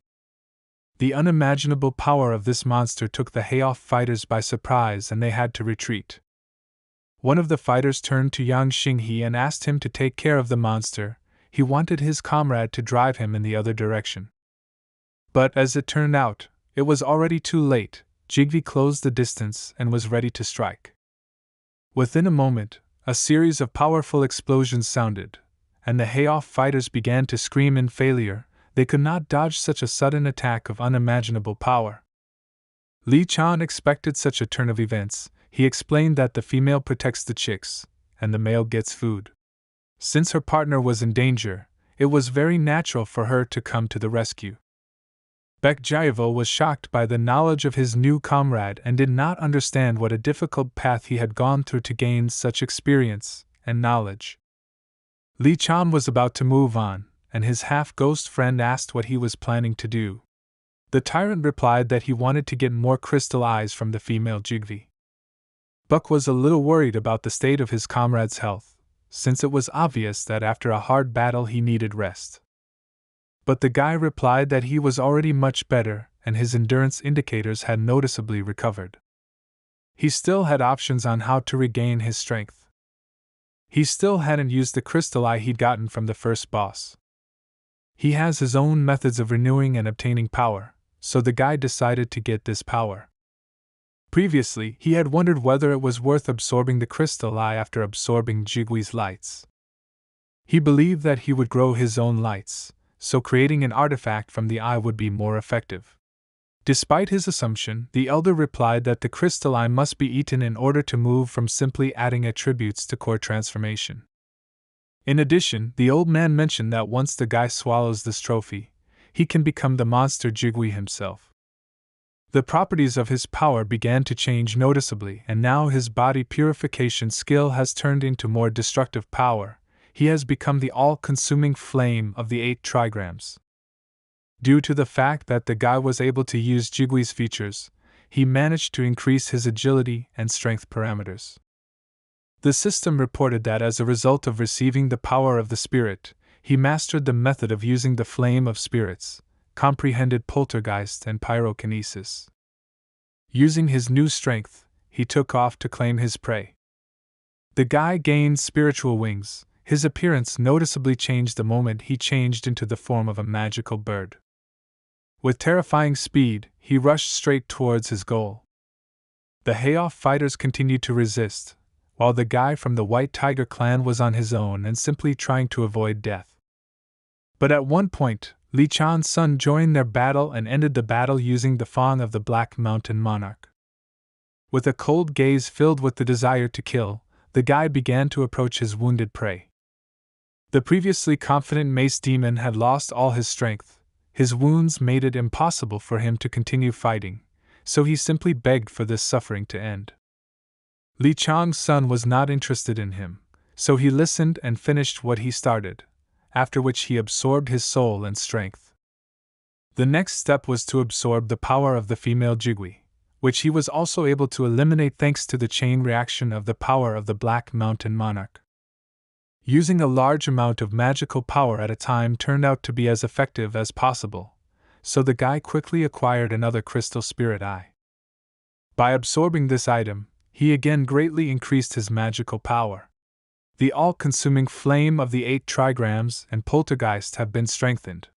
In addition, the system recommended using the first form of all-consuming flame with distrust in order to subdue this ability much faster.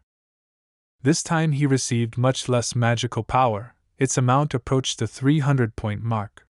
Most likely, this was due to the fact that he absorbed the trophy for the second time and certain limits were triggered.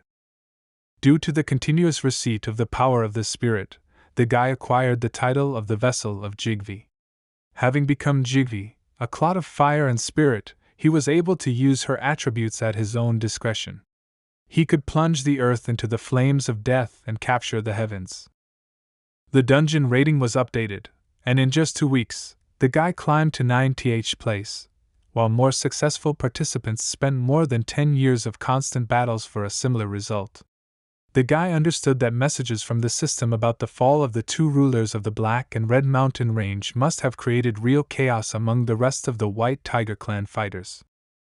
But he still had unfinished business, so he turned his attention to an injured member of the Hayoff clan named Bei Wu General. He was suffering from burns he received due to a surprise attack from rookie Li Chang. Li Chang-sung decided to take the opportunity and offered the guy to ease his suffering in exchange for all the information he knows regarding the situation between the Hayoff clan and the White Tiger clan. Meanwhile, Baek Ji-vul reached the scene. Looking at his comrade who had mastered such incredible power of fire, he felt as if Li Chan had moved the core of the sun towards himself. To start the conversation, the guy mentioned that he already knew that the White Tiger had hired their clan to open the Black Red Mountain Range. The exhausted, cowardly guy confirmed his words. At the same moment, Li Chang thought about the fact that the strongest organization in Korea began to grow dramatically about 15 years ago. This was related to the 7 mysterious writings of San, consisting of 7 scrolls.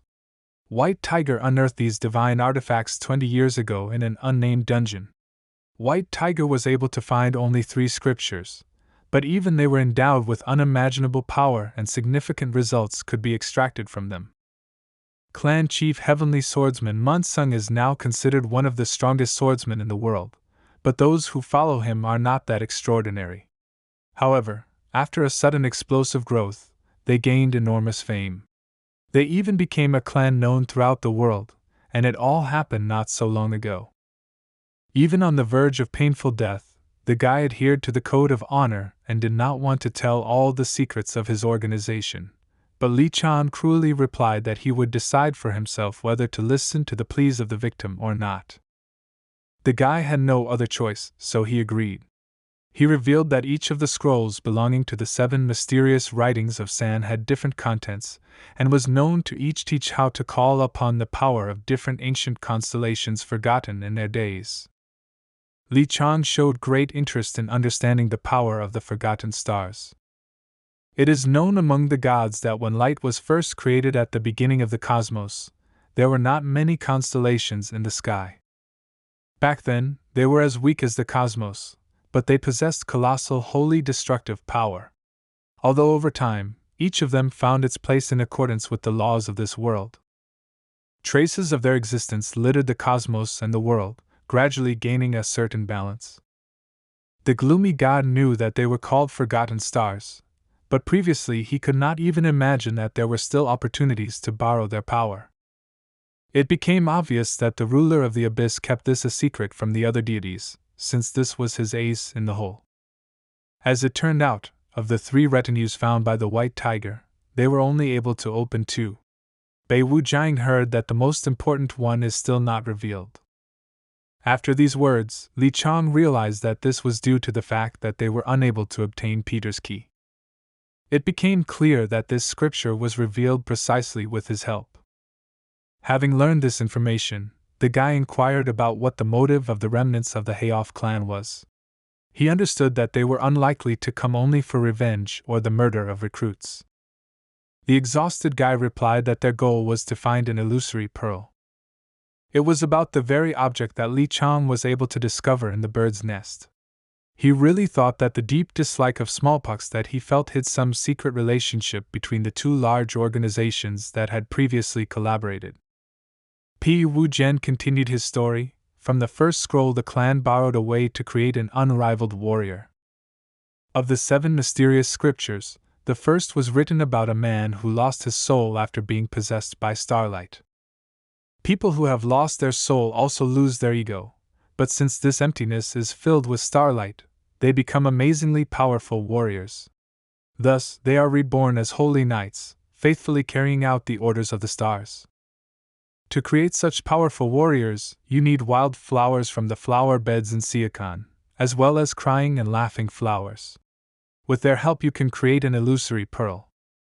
Since all these ingredients were in one dungeon, it became clear why the White Tiger clan made this place a training camp. The Black and Red Mountain Range was geographically similar to the flower beds of Siakan. Moreover, it is great for testing new members and selecting capable ones in order to obtain powerful warriors. It was possible not to even mention that the people who disappeared here did not listen to the instructions of the instructors, went beyond the safe zones, and fell victims to monsters. These guesses led the guide to the idea that the person overseeing this and leading all these projects is none other than the second commander of the White Tiger clan, Executive Director O. However, after Besla's tomb disappeared overnight and Peter's key simply flew away, the situation for them changed for the worse, so Li Chan gained precious time to implement his plans. Continuing to extract information from the Heof fighter, Li Chan-sung guessed that they were going to reveal the true face of the White Tiger thanks to the illusory pearl. In addition, he believed that they had other evidence that would add weight to their argument. Most of the secrets came true, but it was obvious that there was something that this guy could not know. Having heard everything he needed, Li Chan complied with his enemy's request. Noticing that the White Tiger clan fighter was still alive, he decided that it would be nice to find out some more information, but from another organization. He wanted to know the location of the research center where they created the illusory pearl and cultivated powerful warriors en masse. The guy approached the fighter and offered to help him in exchange for the information he needed. The man understood that this was one of the recruits in front of him, so he asked in shock why he was not afraid of the wrath of their patron god. In response to his words, the guy with a serious look asked if the ward of the White Clan was sure that the patron was on his side. After these words, the fighter, scared to death and disappointed in the situation, received a message from the system that Kaju had lost interest in the believer, that he had achieved nothing. Looking at the sky, Li Chang stated that the tiger, who was in trouble, wanted to get a more persistent and strong believer, whose strength he could count on. Watching the player's impudent speech, Haju began to laugh disgustingly and maliciously. Having learned the necessary information about the location of the laboratory from the White Tiger fighter, Li Chang proceeded to fulfill his promise to his friend's son and suddenly tore off his clothes. After that, he asked the guy to sit in the lotus position. Ashamed of his own body due to the fact that he was despised all his life, Baek Jevel excitedly asked if the tyrant could do this after difficult battles. Li Chan's son gave him real hope and replied that he was now able to heal his comrade. It was a difficult process, so he explained that studying the residual energy of a ghost-born would take some time, while it was very easy to lose track of the process.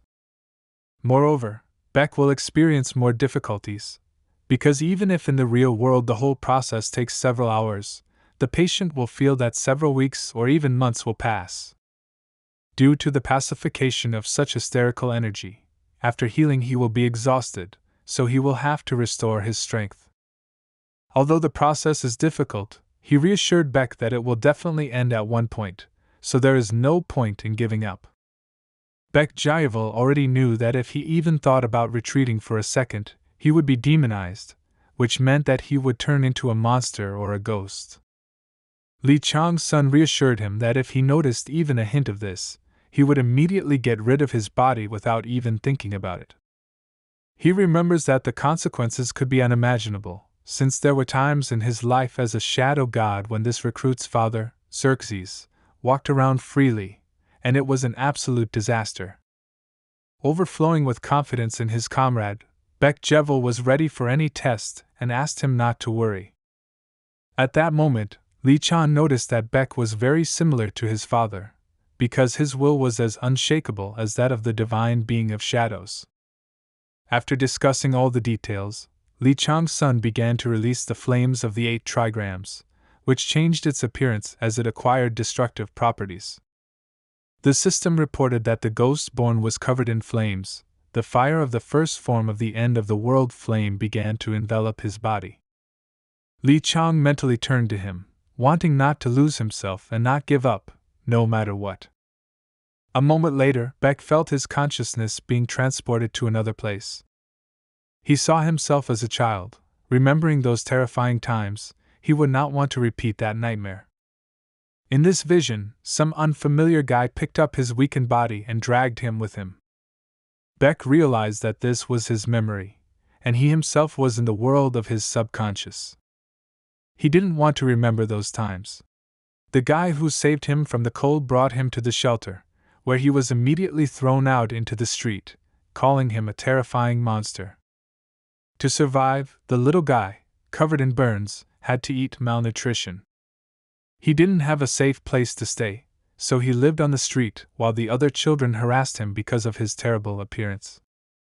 Since these were still his personal memories, he could confidently think that he was still alive. A moment later, he heard the voice of a shadow that appeared in front of him. The entity stated that it was looking for him, after which it noted that the winds in this place were cold, and they should move on before the winter became even harsher. The ghost extended his hand to him and offered to go together, saying that Beck would never be alone again. At that moment, the guy remembered the words of his comrade that he should not lose control of himself. At the last moment, he removed his hand and prevented the ghost from gaining control of his body and mind. Beck began to run away from this entity, realizing that he did not belong here.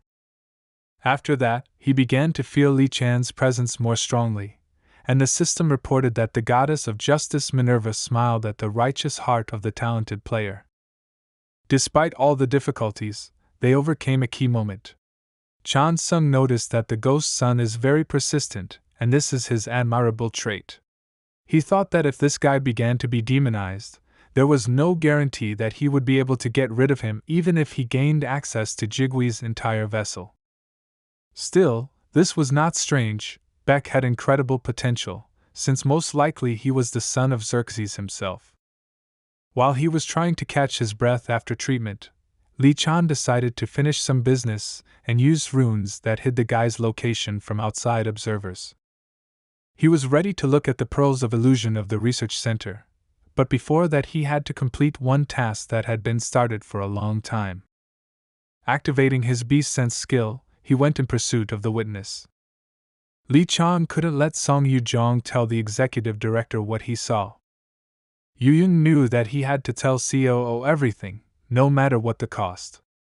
He tried to run away with all his might, as he understood that Li Chang was concentrating on treating the second promising recruit. But at one moment, he felt the presence of the one from whom he was trying to hide. Li Chang's son was able to catch up with him and throw him to the ground, which is why the invisibility of the director's ward was revealed. The guy lying on the ground understood that he could not hide from such a monster. Li Chang's gaze was cold and full of killing intent. Having no other choice, Song Yujong decided to draw his sword and begin to defend himself. But his opponent was significantly superior to him in speed, and within a moment he was wounded in the shoulder. To prevent his opponent from escaping, Li Chang pinned him to a tree. The player had finally reached the level at which he could confidently defeat the director's ward, who used advanced surveillance skills. When the White Tiger Clan fighter asked what Li Chang planned to do next, the guy replied that at first he wanted to quickly finish off the hound dog of the White Tiger Clan, but changed his mind because he did not want COO to suspect him of this. Song Yujong was concerned about the hopelessness of the situation, but after these words he began to hope that they could come to an agreement. But unexpectedly for him, Li Chang took out an illusory pearl and said that he had an excellent way to improve relationships, so there was no need to choose the difficult path. After these words, he forced the guy to swallow this object, which will make him lose his own ego. The system reported that his thoughts were paralyzed, the ego was eliminated, and he fell into a hypnotic trance. To check if everything really worked as it should, Li Chang ordered him to stand up. Hearing this, Song Yujong rose to his feet without hesitation. From this pitiful sight, Li Chang was forced to say that losing his soul was very sad. The former ward of the general director has become an ordinary shell, a body that is capable of carrying out any orders. Moreover, He did not think at all about how dangerous this order was and was even ready to strangle himself.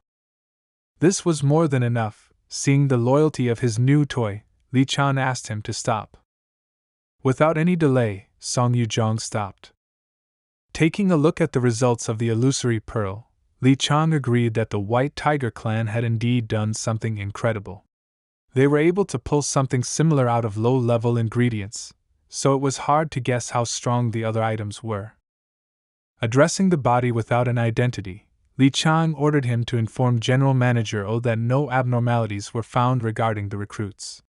He also ordered him to act as usual, as if nothing had happened. Hypnotized, Song Yujong accepted the order and began to carry it out, while Haju, observing his actions, became interested in the player's aspirations. Without answering the deity, Li Chang asked the hypnotized fighter to return. The guy with no identity accepted a new order. He began to use his technique to move without a trace. At that very moment, Li Chang changed his mind and asked him to stay a little longer. He asked his puppet to teach him a technique that he uses for surveillance and undetected movement. Li Chang thought that she actually seemed more useful than he had previously thought. In addition, he believed that she could be a great match for Baek Jayavil. With his index finger raised instructively, Song Yujong declared that this was the lagging storm of the flying tiger. He said that Li Chang could use the wind for invisibility or camouflage, and since this technique was derived from tiger stride, the recruit would be able to use it. The player asked the fighter to teach him this technique. Sun Yujong replied that he did not have a skill book with him, so it would take quite a lot of time. Li Chang replied that he would figure out how to master it himself. But doubting the orders, Song Yujong proceeded to demonstrate this ability. Watching the actions of the hypnotized man, Li Chang began to understand the essence of this ability. His puppet was shocked that the rookie was able to recreate these movements just by observing them. After acquiring this power, Li Chang improved the basic skill of Tiger Walk and gained an ability called Flying Tiger Lagging Storm, which surpasses the basic skill in terms of speed, agility, and stealth.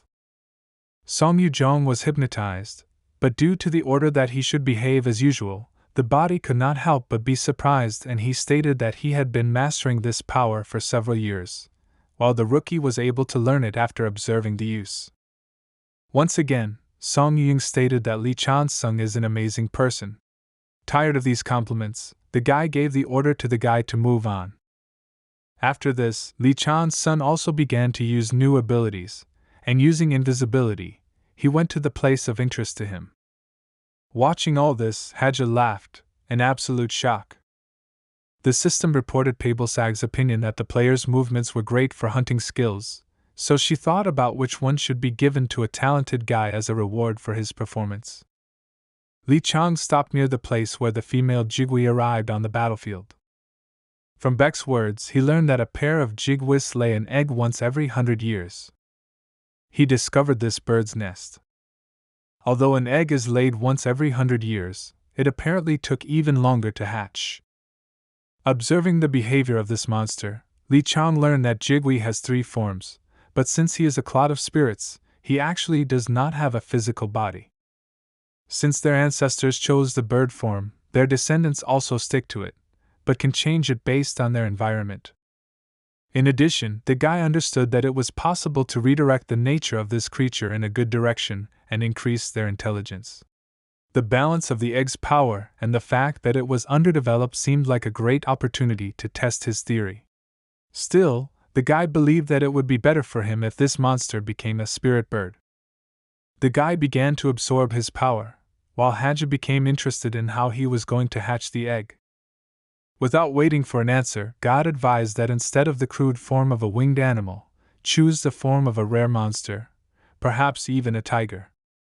At the same time, Pablesag joined the discussion and first suggested choosing a hunting dog, and then a young falcon and a tengu.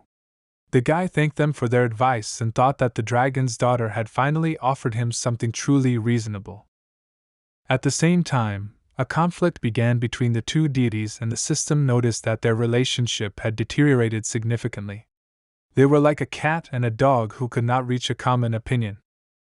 Having absorbed the spirit chick, the guy began to use his inner flame to raise it into the desired monster. Having finished this matter, the guy went to the research center. Meanwhile, things were quite hectic inside as unexpected guests from the government were heading towards them. Despite this, the executive director asked them to just wait, saying that everything would be resolved soon. He was afraid that despite all his achievements, he faced the risk of losing everything. To gain his glory, he used the illusory pearl to create a divine warrior, and with the third-level basic ability, he developed star coordinates, various divine ornaments and artifacts. Despite all that he had achieved with the white tiger, the man did not understand why the authorities sent an inspection department to him. Apparently, he did not see any crimes behind him. In his opinion, this was due to the fact that he appropriated a small amount of the budget that was allocated for the development of some government projects. Fearing the consequences, he contacted Executive Director O a bunch of times to get instructions, but in response, the old man simply told him to wait. The inspection council said that the inspection would come specifically on this day, and third-rank management would come to them on an official visit. Addressing his artificial soldiers, he ordered them to destroy all documents that could expose them to suspicion. Returning to one of the most suspicious projects called JIDA, the man remembered that his customer and chief engineer was the executive director O himself, which is why the authorities were so interested in whether everything they did was legal. For such a controversial scientist, attention from the association was especially dangerous. In addition, he was close to receiving the White Tiger rank for his contributions to the organization. On the other hand, he was able to instantly calm down after thinking that all the members of the White Tiger clan were people with incredible influence, so he would definitely be able to earn a huge amount of money. To eliminate possible risks, he wanted to make sure that he could always have emergency exits. Returning to the Divine Warrior project, he thought that it would be nice to get the bodies of the two most effective recruits. He didn't know where they were, since the connection had suddenly been cut off, but he thought that it would be nice to replenish his collection with such strong specimens. As it turned out, as a victim, he had already used one of the strong newcomers, with whom Li Chang began his mission. Returning to the problems of information leakage, he began to yell at his subordinates for still not being able to return the illusory pill. In addition, those subordinates who were sent on this mission have not yet returned. While the conflict between the deities was only gaining momentum, Li Chang reached his destination. He immediately noticed that this place was an attractive location for creating a laboratory, because nearby were the screeching flowers that were used as an ingredient to create an illusory pearl. The entrance was well guarded, so it was impossible to enter without hiding your presence. When using this disguise, even the sounds he made instantly dissipated into the air. Li Chang headed towards the entrance with great speed. He rushed past the inexperienced fighters, so they were unable to notice him. Despite this, one of the fighters felt something strange. It really seemed to him that something flew past them, but his comrade reassured him, saying that it was just his imagination. They dismissed this strange feeling as excitement and anxiety due to the fact that the association's inspection department was scheduled to visit them. Moving along the corridors, the guy used not only camouflage, but also the eye of a viper, with the help of which he managed to identify all the traps along the way and bypass them. The serpent that encircles the world could not hide his delight at the player's ability to use the abilities he had bestowed upon him. At the same time, the guy was interested in what all the employees were so worried about. Seniors hurriedly gave orders, while their wards hurried to hide some details of their activities and hid documentation. To find out what was going on, the guy enhanced his hearing with the help of the beast's sense skill, thanks to which he could pick up all the sounds in the area, despite the high speed of movement. He could hear them talking about how they had a lot to do, but they had to be interrupted by a sudden visit from people from the State Association. In addition, everyone was worried that the fighters sent to retrieve the lost illusory pearl had not yet returned. A moment later, their panic intensified as they saw a message from the system that the male and female Jighi had been defeated, while the bodies of the exhausted fighters were discovered next to them. Despite this news, they were still puzzled about how to clear the premises of their atrocities before the inspection department arrived. At the same time, Lee Chang-sung finally discovered the location where the illusory pearl production facility was located. While at the entrance, he began to smell a strong smell of poisonous herbs. Around him were many divine warriors created with the help of illusory pearls. The head of the Tiger Disaster closely watched the rookie's actions. The guy was not afraid to be in a place filled with fumes of poisons, because his immunity to 10 poisons was enough to neutralize all the harm. He was forced to stop when he encountered a door that required proof of identity. To enter, he had to enter the pattern or code word needed to open it. Simply kicking down the door was the easiest option, but at this stage Lee Chang couldn't make any noise. He began to think about what the key could be, and at the same moment, the only logical answer seemed to be Peter's key. The guy was not sure of his guess, but it seemed to him that the object that he constantly carries with him could be a clue. At the same moment, he changed his mind about getting the valuable thing, as the ruler of the abyss continued to watch him. He assumed that just the connection with this key would be enough for him to move on. As it turned out, his assumption turned out to be correct, and the gentleman's identity was confirmed, after which the locking mechanism turned off and the door began to open. Lee Chang-sung couldn't believe that the item he was able to obtain from the mountain dungeon had such incredible power that it could deal with such things instantly. The system reported that Haju was a little confused by how quickly the mechanism opened. He even had a few questions for the player about whether he had a talent for picking locks. After the player went inside, he found what he came for. Around him were countless test subjects who had begun their transformation into divine tiger warriors who had gotten into trouble. The guy considered what the researchers of the White Tiger clan were doing was an abomination. At one point, he noticed that the system began to report the dissatisfaction of the goddess of justice. The goddess burst into anger and prayed for justice, after which the guy received an unexpected quest. Owl was extremely disappointed with the villainous and dark influence that Kaja had spread in the human world. She felt sorry for those who lost their lives while trapped in the machines, so she began to pray to the player to give the victims peace and tranquility. The reward for this was her blessing, befitting the results. No matter how angry she was with the Abyss ruler, Lee Chang still didn't think she was really ready for such a step. The blessing corresponding to its results meant that Lee Chang-sung would be able to receive powers from her. Haju waited with curiosity for the guy's answer, which he understood that if he accepted this quest, then the ruler of the abyss would turn his back on him. However, on the other hand, he understood that if he refused Minerva's plea, then the goddess would completely renounce him. The choice was really difficult. At the same moment, Minerva watched the player with tension. But instead of choosing between which deity's inclination he would have to lose, Lee Chang-sung came up with a cunning plan. He turned to Haj and stated that he wanted to ask something from the patron of his clan.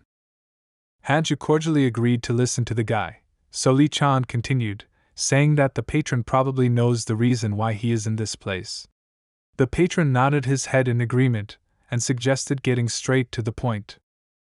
He realized that both deities wanted to get his power, so he gave a vague tip and stated that he was going to take everything that was in this laboratory.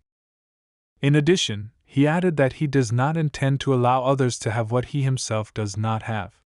After these words, he asked what the tiger, who was in trouble, thought about this. Chang-sung believed that the ruler of the abyss was very interested in him. In addition, he was a very sought-after candidate for priesthood, so it was unlikely that they would refuse him due to disagreements within the laboratory. In response, Haju began to smirk at the player's obvious intentions and then said that he still liked him, even though he was trying to fool one of his family members with his acting. In the end, the deity promised that he would not suppress the recruits' wild ambitions. Lee Chang received a sudden quest called Tiger Robbery. Kaju stated his passionate desire to see what the new priest candidate was capable of, so he specified in the conditions that the tyrant must take everything he sees, after which he should consume these spoils. If successful, he will be able to additionally receive a new blessing from this deity. His plan worked, and now he can satisfy the interests of both deities. Minerva was delighted with the decision the player she was interested in made. Having discussed all the details and accepted the quest, the guy was ready to begin collecting an incredible amount of powerful items. But suddenly for him, he missed how he stopped using disguise and was noticed by the divine warriors. In any case, he was going to use the destructive power of the doomsday flames of the 8 trigrams urn, which would leave no trace after eliminating the enemies. In addition, he equipped the vessel with Jigvi. The magical power of the previously absorbed monster began to spread throughout the room. The powerful fire caused panic on the faces of the men, who had everything under control for several minutes. Li Chang decided not to delay the destruction of this disgusting place, so he summoned a hurricane of fire spirit flames. Within a moment, its power spread throughout the entire building. Those outside witnessed a sudden explosion of incredible power. The fighters who could use ice magic began to extinguish the flames from afar. Their efforts turned out to be pointless, since none of them could compare with the destructive power of the flames of the fire spirit. Real horror was happening before the eyes of the head of the laboratory. He was in despair and did not understand what was happening to the place where all his achievements were located. Addressing his charges, he was interested in what the security service was doing and how they allowed this to happen. A few seconds later, another powerful explosion completely destroyed the entrance, and the fat man flew to the side. The concerned ward asked his boss if everything was okay. The man was simply shocked and, first of all, asked how many people they had lost. It was not easy to answer this question. The remnants of their forces tried to leave the building. They were badly injured, and in addition to burns, many of them received reports that they had a burn infection. The system recommended that they leave the danger zone. It was obvious that Li Chan, as always, tried not to leave any traces behind him. A moment later, the destructive fire of the 8 trigrams flame began to catch up with them. The boss of the laboratory could not stand by. Noticing the stranger, he immediately rushed to attack. Li Chang stopped his attack and noted that this attempt was not bad. The scientist immediately moved on to questions. He was wondering who created all this chaos. He assumed that he was sent by the survivors of the Hayoff clan. Besides, he was wondering how the guy could control Jigwi's doomsday flames. Looking at the guy again, he recognized the strongest recruit of their training camp. At that very moment, he realized that the situation was not at all under their control, because they had previously been informed that Li Chan's son should be in a completely different place. Having seen the recruit in person, who looked like a promising vessel for him, he completely forgot that his laboratory had been looted and destroyed. He believed that by having such warriors at his disposal, in 5 years he would be able to create a clan like the White Tiger, which would bring him an incredible amount of money and power. At that moment, when the man, filled with greed, delved deeper into his dreams, Li Chang began to use disguise in order to escape from the sight of a powerful enemy. The scientist could not miss such a great opportunity, so he launched a blow in his direction, enhanced by magical energy. At the same moment, the Flying Tiger skill was forcibly deactivated and the stealth was revealed. The guy was forced to dodge this attack. Just a few seconds later, a large explosion occurred behind him. It became clear that the strength of this fat man should not be underestimated. Without hesitation, he immediately rushed into close combat using his huge 2-handed sword. Looking at the man's face, the guy realized that he had become a victim of his own experiments. The scientist turned out to be one of the warriors sent by God. Continuing to repel countless powerful attacks from this monster, Li Chang realized that not only ordinary soldiers, but also leaders had become warriors sent by God. Since this happened to the organization's chief scientist, it could be assumed that some of the other White Tiger leaders also underwent similar changes. On the other hand, it wasn't so bad, because he had the opportunity to test his strength against such a strong opponent. To change the course of the battle, the guy decided to distribute additional points in favor of speed and agility. After this, the scientist began to feel the pressure increase. He was forced to go on defense as the rookie continued to unleash a rapid and precise series of attacks with his dragon blade. Li Chang was able to gain a slight advantage, so the scientist went to a safer distance. He couldn't believe that this was really a beginner and not an experienced fighter. The guy left one of the clan leaders no other choice, so he resorted to using ghostly energy. His magical power became denser. Watching this, Li Chang received messages from the system about the danger.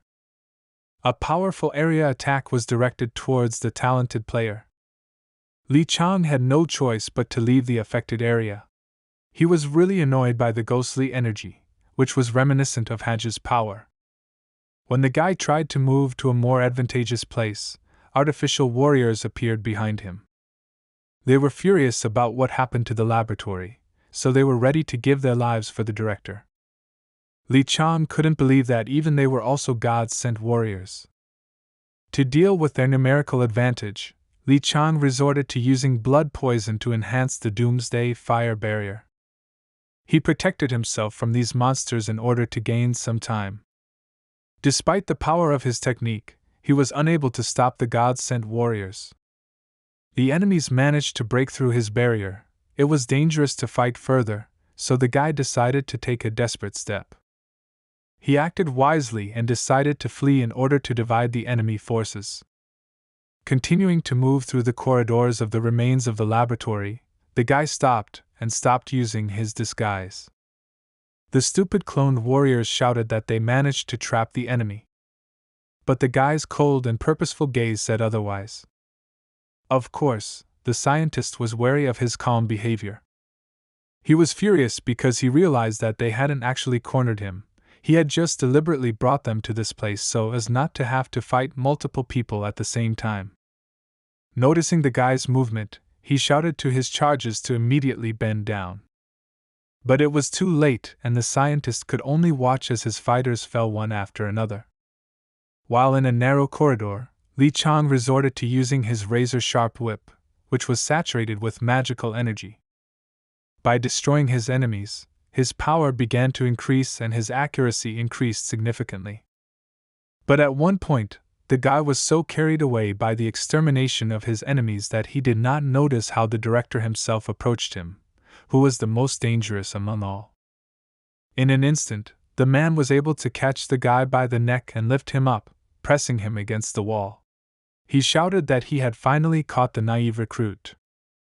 The arrogant scientist shouted that he was far superior to the tyrant at all levels and in all characteristics, so he should immediately surrender and become his puppet.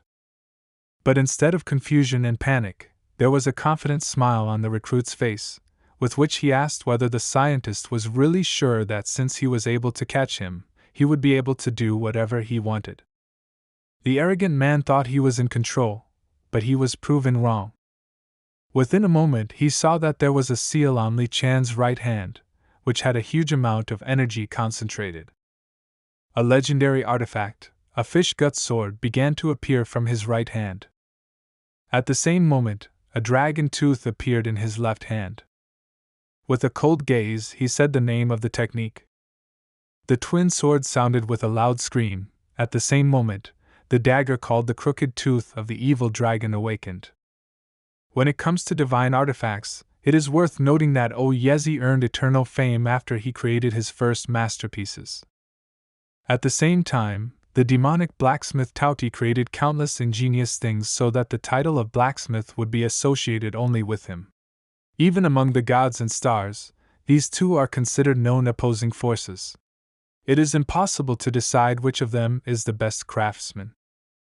Because both are valued for different things, and the eras and places they worked in are different, making them not compete head-to-head with each other.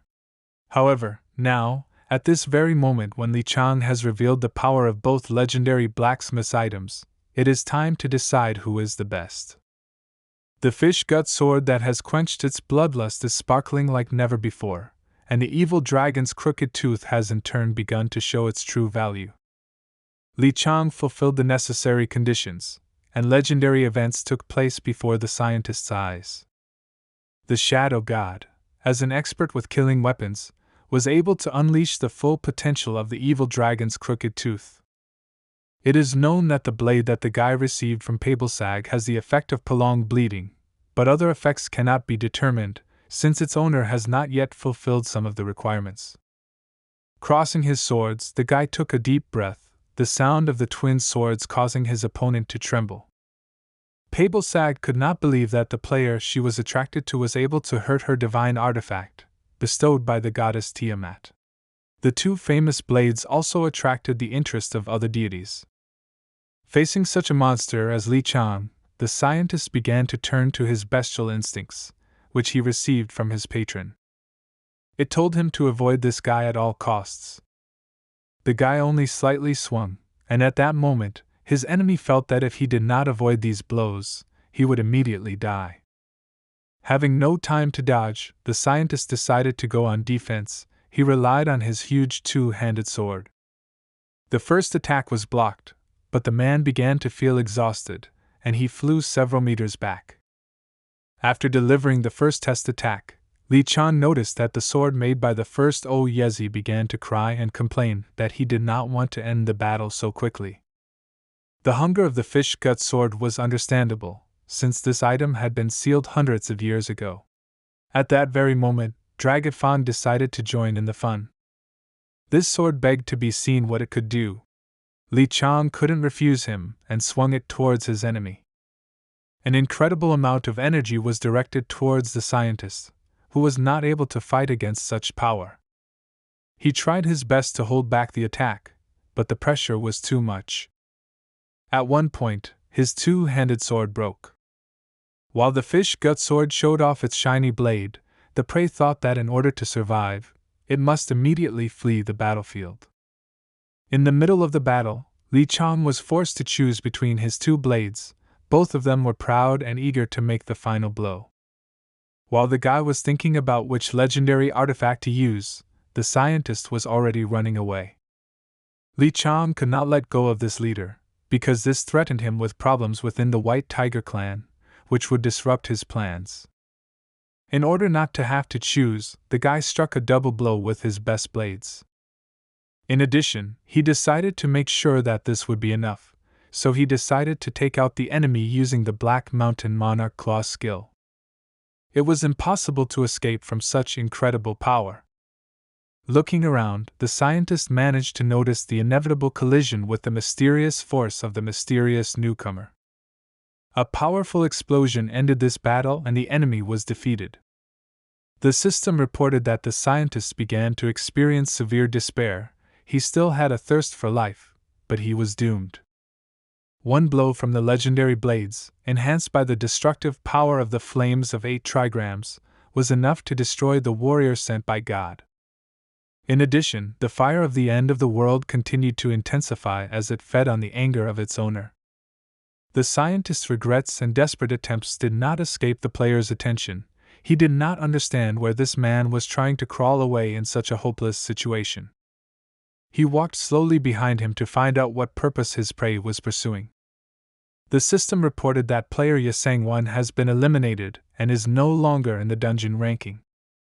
As it turned out, he was heading towards the door that led to some kind of hidden laboratory. Li Chang recalled his sword and approached the mysterious entrance. The door was locked. The player wondered if he could get inside again using the power of Pedro's key. With his hand, he was again able to bypass the laboratory's defenses. The master's identity was confirmed and Li Chang gained access to another laboratory, which contained the secrets of the terrifying scientist clan of the White Tiger. At that moment, the guy realized that this key was suitable for opening anything that was protected, no matter whether it was a door or a complex mechanism. When he went inside, he saw a large mechanism with a girl on it. Her entire body was connected to sensors and mechanisms that were causing her changes. Li Chan headed closer to see what Yasang-1 was really up to. The guy saw that one of the recruits had become a victim of the experiments of a man. Most likely, the scientist believed that she would make an excellent warrior, sent by God. Li Chan-sung began to remember who she was. It was not difficult, because the scientist's victim was his faithful fan, who had shown interest in the tyrant's personality from the very beginning of the training camp.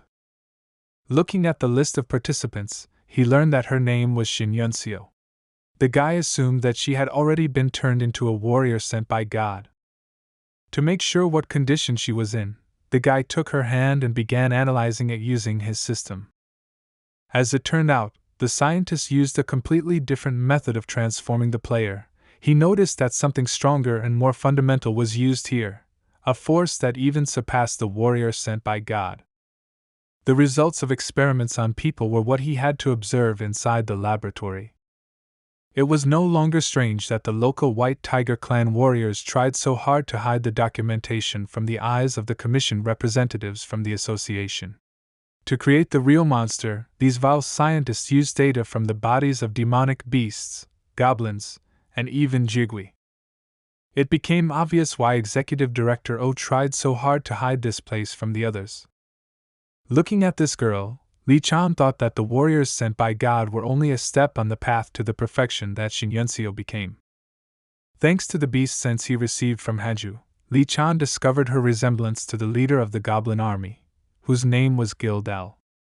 Using the viper's eyes, the guy learned that her transformation was 40% complete. This was too little to consider her a warrior or leader of the goblins. However, her physical body has become so strong that it is simply ridiculous to compare her to the ordinary person she was before. Her muscle fibers had become strengthened, and in her current state, she would be able to beat most of the players that arrived at the training camp alive. It was lucky that the hypnotic pearl and brainwashing were not used on her, so the girl's identity was preserved. While Kaju was watching the player's actions, waiting for his next actions, Minerva asked him to help the poor girl who had become a victim of the mad scientist's experiments. Without hesitation, Chan Sung began to turn off the equipment that continued to change the girl's body. Using the doomsday flames of the 8 trigrams urn, he began to purify her body. Minerva was satisfied with his choice. She ordered the player to hurry up and move the girl to a safe place, and then give her first aid. The power that was put into Shin's body and the first form of the end of the world flame clashed in fierce resistance. Li Chang tried to destroy all the negative aspects of this experiment, leaving only the positive aspects that would be useful for the poor girl's future. He could only watch, while Shin Yunseo had to show persistence and desire to live. At that moment, Kaju began to wonder where the ambitious desire to take everything for himself and leave disappeared. He mocked the player for choosing to heal this child instead of using her to increase his own power. In response, Li Chang said that he still had not given up on his intentions. Kaju did not understand what he meant, while the guide began to use the power of the Lord of the Underworld, with the help of which he began to absorb the power of those whom he destroyed inside the laboratory. The power that was absorbed at that moment began to improve the player's characteristics and became the material for the flame of the end of the world. While Haju laughed uncontrollably, Li Chang continued to improve, absorbing incredible amounts of power from the destroyed God-sent warriors. The ruler of the abyss behaved like a real scumbag. Even such a cruel person as the gloomy god could not understand his behavior. At that moment, he thought about how the preparations for the visit of the association representative were going. Since they were being followed, it was obvious that the executive director's opponent must have come along with the crime surveillance department. It was about Quan Hyo. This suspicious guy decided to come to the laboratory of the White Tiger Clan, so it was logical that Chief O was considering measures to eliminate him. The player's idea of closing the dungeon was only supported by a superficial mana reading, so he could not even imagine that Director O was planning to remove his political opponent here. Most likely, the ruler of the abyss was laughing at this very situation, so Li Chang realized that he did not have time to hesitate. The clan fighters who remained outside watched all these explosions and thought about why their leader did not rush outside. They knew that the inspection department had already entered the dungeon, and it was only a matter of time before they reached the hidden laboratory. Just a moment after this reasoning, they felt a powerful vibration. The laboratory explosion spread to the place where they were located. As a result, Among the witnesses there was no one left alive. This incident ended. Li Chang, without leaving a trace behind himself, began to use the form of the spirit in order to get to a safer place. The inspection department was late. They could only watch as the laboratory continued to explode. With all this chaos, the third commander of the old Tiger Fangs, Quan Haiyun, could only watch helplessly. Addressing his charges, he asked if they could find out what happened here. One of the agents came forward and replied that it appeared that there were a lot of explosives stored underground, but they were unable to find out what caused them to detonate. Using reconnaissance abilities, one of the fighters was able to see traces of the use of several divine powers at the same time, which indicated that the laboratory was destroyed as a result of the battle. In addition, after analyzing the area, they were able to find out that the fire was created by the end of the world flame of the monster Jigui. The Fang commander was aware that this entire situation had been planned. Addressing his charges, the man suggested that the laboratory workers were waiting for him to enter the building in order to blow it up along with all the evidence. But he was curious why the fighters did not wait for his visit. He thought that a sudden battle had begun. He stated the fact that Executive Director O was cunning and could not make such a mistake, so their plan was influenced by outside influences. It was obvious that there was another factor that Mr. O did not take into account, but what exactly happened, the man could not understand. The man ordered agents to continue to search the area for evidence. In addition, he clarified that several mysterious people left the laboratory before it was completely destroyed. They were afraid that they might know information that would threaten the safety of the White Tiger clan. The agents bowed and announced that they would begin to correct this situation. Leaving the dungeon, the man turned to his patron god. He thought it would be great if Haju would give him a hint, but he knew that would never happen. In response, the system reported that God was pleased with the chaos filling this dungeon. Quan Haiyun had no choice but to leave empty-handed. But despite this, he was determined to deal with such an arrogant executive director himself. He was sure that Kaju also wanted this. While agents of the old White Tiger clan squad were dealing with the consequences of the incident at the laboratory, Baek Jevel began to regain consciousness. He didn't know where he was, but he felt it was safe here. In front of him was Li Chan, in his arms was some girl. The player smiled slyly towards his friend. It was too mysterious, and Baek began to wonder who this stranger was. He assumed that his comrade had his wife in his hands. In response, Li Chang threw the mirror directly at his forehead. He said that, apparently, Baek had fully recovered since he started talking such nonsense. Instead of meaningless assumptions, he invited him to look in the mirror and see the result of his efforts. Taking the mirror in his hands, the guy sighed heavily, because he was not ready to see something so important to him. When he looked in the mirror, he saw that there was no trace left of his burns. He could not take his eyes off the results of the work and the help of a good person. With a smile on his face, the gloomy god calmly told his friend's son that he had done a good job. Remembering the difficult path that he had to go through for the sake of recovery, Baek Jevel could not hold back his tears. A moment later, the guys heard that the girl was beginning to regain consciousness. She tried to say something vaguely. Opening her eyes, she heard the guy's voice asking if she was okay. Suddenly for the guys, Shin Yenseo jumped from the arms of her savior and moved a little to the side, after which she lay on her back. She said out loud that she was dreaming all this, since it was hard for her to believe that the tyrant himself was holding her in his arms. She continued her sleepy story, saying that at such moments you don't want to wake up. The girl's behavior seemed strange, and the confused guys began to look at each other, realizing that they had no idea what was happening now. Within a moment, the girl realized the situation. The guy sat down next to her, and she began to ask him about what she said when she first began to regain consciousness. Despite her strange behavior, Li Chang was calm because he understood that she did not remember anything about the kidnapping. Communication with her idol seemed like a real dream for her, while the guy thought that it would be nice for her to provide psychological help, but at that moment there was no such possibility. Hearing from the tyrant that she did not behave provocatively, the girl sighed with relief.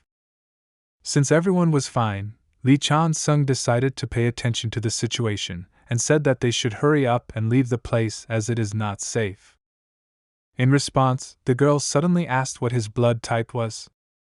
Lee Chang-sun did not understand why this question was asked, but he briefly answered that he had a third blood type. After that, she began asking a series of leading questions, which were reminiscent of a female test for similarity with guys.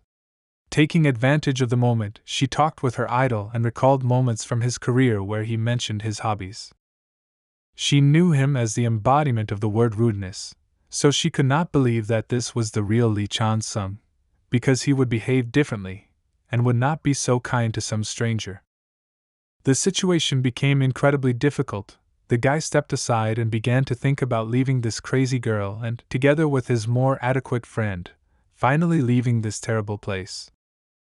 Seeing the idol's reaction, the girl began to laugh loudly. She said that in front of her was really a tyrant.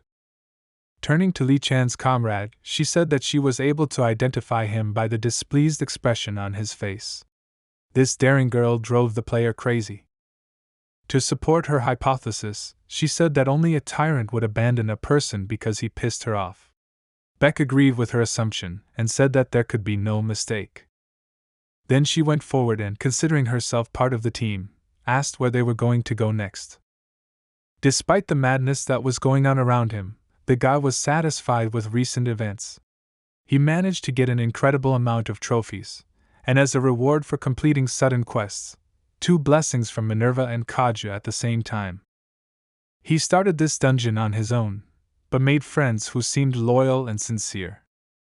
Brother Shin didn't yet know how much had happened to her sister in the past 2 weeks. He continued searching, worried that something might have happened to her. At one point, he came across a well-organized group of players who pounced on him and warned him to stop. 4 fighters said that the guy had entered their territory, and if he took even a step, then he would not be able to avoid a fight. It was obvious that the excited guy was in a hurry. He respectfully asked the guys to let him go and let him go further. After these words, I'm Johan, Mr. Lim's boss, appeared in front of him. This man with a katana on his back apologized for the behavior of his subordinates, which was unnecessarily rude. He said he didn't know why the player wanted to move on, but clarified that they couldn't allow him to do that. With a hypocritical smile on his face, he replied that they would look for his sister themselves, after which he asked the guy not to worry and go back to the safe zone. The man was unhappy with the appearance of the stranger, because he believed that this would only give him more work. As it turned out, he was closely monitoring the ranking of the dungeon and could not come to terms with the fact that Lee Chang-sung had already risen to 2nd place, while he himself was in 121st place. He was immersed in competition and thought that the more time passed, the more difficult it would be to catch up with the strong recruit. He considered it his duty to close the gap with the former esports player. The excited guy seemed like an obstacle to his goal, so he continued to refuse him permission to go further. The arrogant guy could not allow this player to kill even one monster that was in this forest. He was greedy for every point that could bring him closer to his competitor. But Brother Shin had no choice but to ignore the team's warnings and run ahead to find his sister. The man was furious and perceived the player's decision as unprecedented insolence. He believed that the guy had entered his hunting grounds in order to steal his glory. In response to this, Im Yohan drew his katana and shouted that the new recruit should think twice before entering the forest. The guy wanted to justify himself, but it seemed that the leader of this team was not going to listen to him. Using his tiger skills, he swung to strike the unarmed and exhausted boy. At that very moment, Shin Yunseo herself appeared behind them. The girl quickly rushed towards them and shouted that the idiot with the appearance of a squid should stay away from her brother. The girl came to the defense of the agitated guy, so Im Yohan could not strike. The man was shocked by what was happening. He jumped back in order to hear the justification of such insolence on the part of the insolent people. The girl started the conversation. She asked the arrogant man where he got the courage to raise his hand against her brother, and then asked him to leave. He seemed to harbor a deep resentment at her words, and his comrades began to anticipate battle. With a calm look, the girl repeated her words that they should stay away from her brother. But the man replied that it was not these words that hurt him, but those that she had uttered earlier. Remembering her welcoming speech, the girl understood what was being said and began to laugh slyly. Instead of apologizing and ending this conflict, she just started adding fuel to the fire by saying that Johan looks like a gnawed squid, or even a dried and twisted sea anemone. The man was extremely angry. He nervously replied that their team would not forgive her for such rude words. In response, the girl began to prepare for battle and said that his fighters were the first to attack her brother, and she began to regard this as intimidation or abuse of power. The narcissistic Johan and his team could not tolerate her answer and rushed to attack, threatening that they would tear out her insolent tongue. But the girl was not afraid of this, even though the enemy had a numerical advantage and her brother was unable to fight back. In an instant, the player's battlefield was filled with her powerful tiger aura. Beck and Chan Sung were nearby and watched what was happening. The healed guy thought that they should join in the fight and help the girl who had recently been unconscious. But Li Chang asked him to take his time and just observe. He added that there was no need for them to interfere at this point. The guy was thinking that the tiger aura in Shin Yunseo's use had exceeded Jida's rage and was now filled with royal tiger calamity. This was an unimaginable power for a rookie, and it was obvious that the girl was completely unfamiliar with this, but despite this, she subconsciously skillfully wielded these abilities. It was as if this power had belonged to her from the very beginning. Li Chang-sung could gain some benefit by staying away.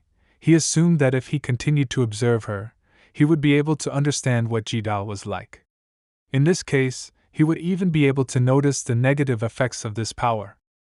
Attacking the girl, the entire team of players was left without weapons, as their blades were instantly broken. They couldn't withstand the shield that Shin subconsciously used. In addition, there was no particular surprise on her face. She was enthusiastically eager to fight. As she progressed in her tiger stride skill, her strength and speed rapidly increased. Ordinary players could not do anything against such incredible power. The girl calmly dealt with their numerical advantage, striking with a huge shield. No one could resist her power. The blows caused their weapons to break. One of the more agile fighters managed to enter the girl's blind spot and was ready to stab her in the back. But as it turned out, the girl managed to notice it. Without doubting her abilities, she began to use her magical power and delivered a crushing kick.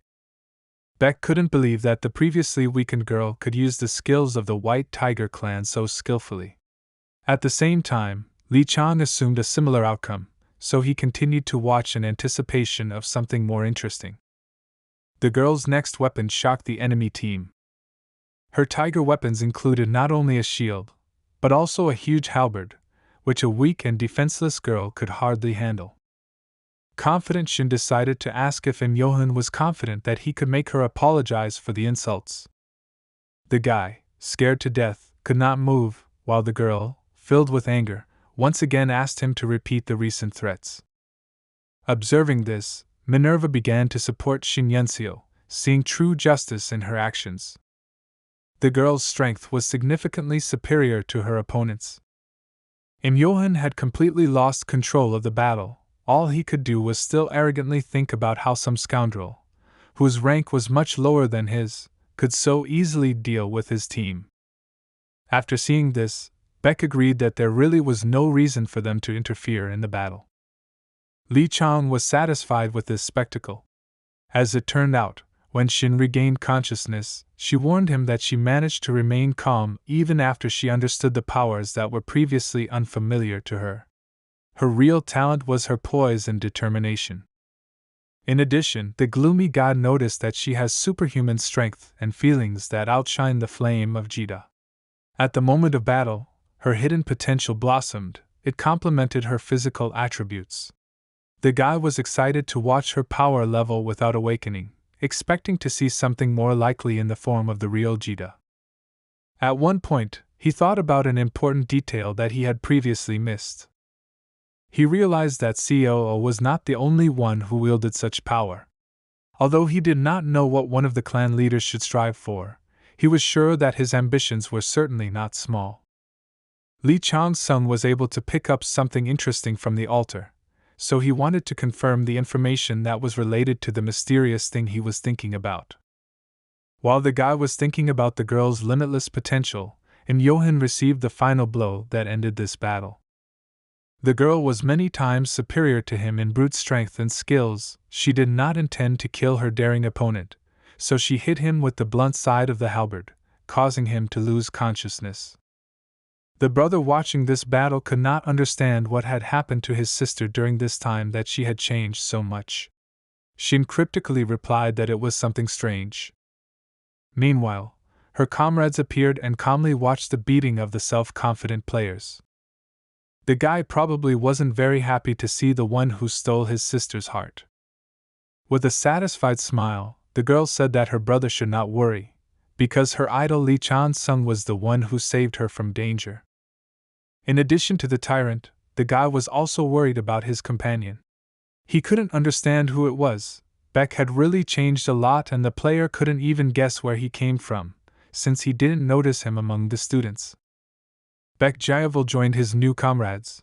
The girl looked at her idol with a loving gaze, while the son of the shadow deity asked what Li Chan planned to do next. Folding his hands in front of him, the tyrant replied that this was obvious, since they were in a dungeon. Beck realized that we were talking about complete cleansing. The guys could not hide their surprise and concern. At the same time, the girl admired the plans of the former e-sportsman. The excited guy thought that Li Chan simply did not know that in this place, depending on the zones, there were levels of varying difficulty, where each of them represented such a great danger that the White Tiger clan abandoned the raid and was now using these lands for training. They were allotted only 100 days. Li Chan observed messages from the system that had you doubted whether it was possible to complete this within this time. At the same moment, the goddess of the hunt Pabelsag showed support towards his favorite player, believing that he would definitely will cope with this. The other deities noticed that Lee Chan-sung is quite a cunning person, which means that he is most likely capable of this. Beck understood that there was no point in dissuading such a purposeful guy. His desire was quite expected, so the player could only clarify how much time it would take. Li Chang did not understand what they were talking about, so the confused Beck added that this was a very difficult location, so they should prepare. The guy with long hair misunderstood his comrade's words, releasing his magical energy. Li Chan-sung calmly replied that he would handle it before the end of the day. His calm words and terrifying strength gave the team confidence and interest in new adventures. The guys moved on to finish what they started. At the same time, Im-Yohan was still lying on the ground, his head haunted by thoughts of how he had been beaten by some impudent girl. The poor fellow could not accept reality and come to terms with what happened. Resentment over those events sank deep into his heart. The beaten guy couldn't believe that weakling dared to fight him without hiding the appearance of something inhuman. Justifying his failure, he thought that Shin had used some kind of trick. Considering himself a skilled fighter, he believed that it was a matter of some kind of strengthening, because if the fight were fair, he could defeat even Lee Chan-sung. Looking at the sunset with hope for better times, he thought that soon he would be able to expose the true nature of that scoundrel who dared to violate his honor. Believing her to be a demon incarnate, he looked forward to the moment when he could make sure that she would never be able to walk in the open in daylight again. After some time, his team also began to regain consciousness. Because of recent events, he was worried that it would be difficult for him to explain what had happened. He believed that even though a dishonest girl with terrifying strength was fighting against them, his position in the dungeon should remain intact. He was thinking about how to get rid of witnesses to that awkward situation that could undermine his reputation. Im-Yohan grabbed his bruised, stupid head and began to think about what the news headlines would be like after he defeated those attackers. Obviously, he is the type who seeks easy fame, so it was easiest for him to assume that Lee Chan-sung was also a half-demon, which would spoil the good name of the White Tiger clan. With a crazed expression on his face, He shouted that he would destroy these two villains and gain incredible glory. He didn't have much intelligence even before the battle, and so it seemed like Shin had knocked the last bits of brain out of him. Suddenly, he received a message from the system that the dungeon had been cleared and the raid rating would be announced soon. He couldn't believe that the time to improve his situation was over. In addition, Li Chan-sung was able to take first place. He received twice as many points as the priest of the god Hajin named Munseong. This dungeon was defended for so long that it became possible to build not only a laboratory, but also an observation post. The god-sent warriors who worked in this place could not believe that the cleanup was completed. First of all, they decided to find out what happened to the man who was watching the most challenging recruit. Those outside watched as the gate to the dungeon began to slowly close as the mission was completed. Against the bright light of the gate, they could see the silhouettes of two recruits. These were Baek Jae-vil and Li Chan-sung. Watching this, Haju reveled in the chaotic environment, which was to his liking. He enjoyed the spectacle that the ambitious man gave him. The rest of the players who participated in this training camp were no different. Thanks to the justice of the tyrant they hated, they were able to save their lives, because if the guy had not intervened, there was a possibility that they would have been made into vessels for artificial warriors. Watching all this action was a man with long blonde hair. This was the sword of the Heavenly Tiger, better known as Munson. The guys returned to the White Tiger base, while a heated discussion of recent events began online. Many people believed that this was some kind of conspiracy, since it was hard to believe that one person was able to cope with a dungeon that an entire clan could not cope with for more than 20 years. As expected, all the questions were asked of the leader of the small team of newbies. The warriors sent by God were concerned about the situation and tried to put pressure on the guy so that he would take responsibility for what was happening in the information space. They shouted at him for not taking their words seriously.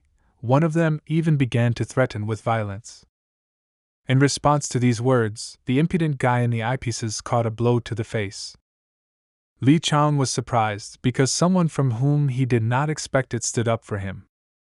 It was one of the leaders of the raid team, Seo Young-won. The impatient man could not bear to watch how impertinently they treated the recruit in whom he had taken a special interest. One precise blow to the face was enough for the guy to start making excuses to the commander of the second detachment. The man with the false mustache could not believe that the fighter would allow himself such insolence in his presence.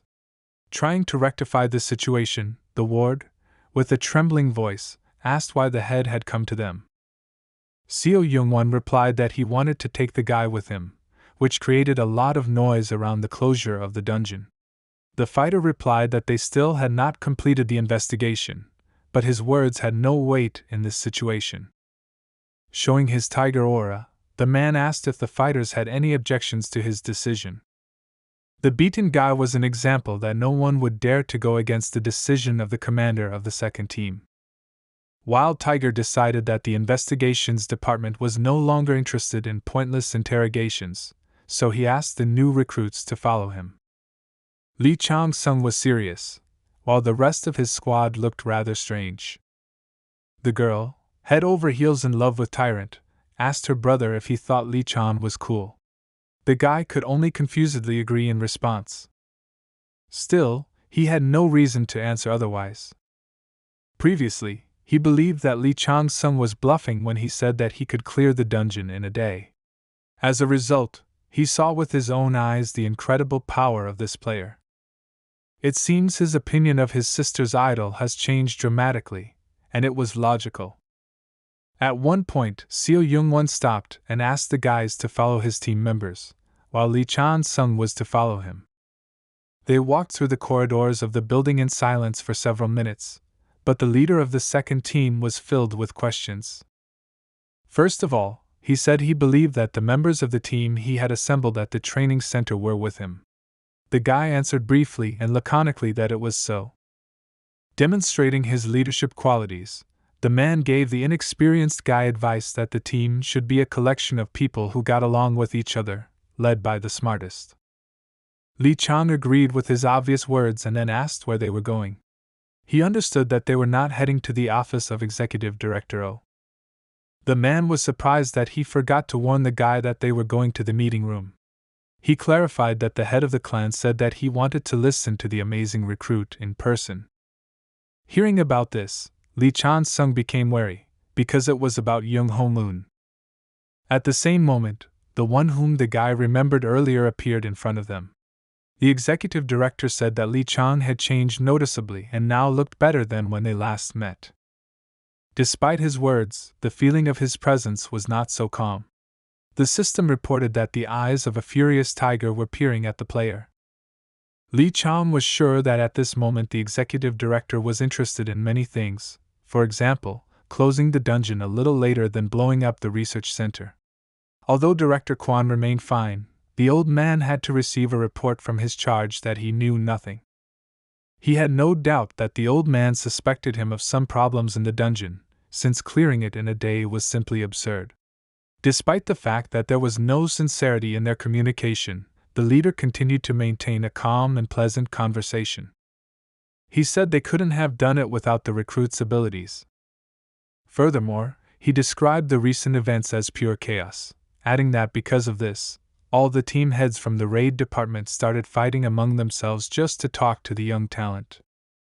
With a smile on his face, he explained that there was confusion even regarding what to do with the reward that the guy received for clearing the dungeon. Probably because the gossip spread beyond the clan, they even received a couple of calls from council members. Looking into the guy's eyes, the old man asked if he still had the same opinion as the day they talked after the entrance exam. Lee Chang sighed and replied that he would like to talk about this topic. The guy calmly said that if he didn't get into the division he was offered for, then he could just give the executive director a letter of resignation. The old man replied that if Lee Chang is a man, he should be able to handle things the right way. He stated that the entire company doesn't plan to just let him go, so they will fight for his interests as well. In addition, he heard that the head of the clan wants to personally see the one who completed the dungeon.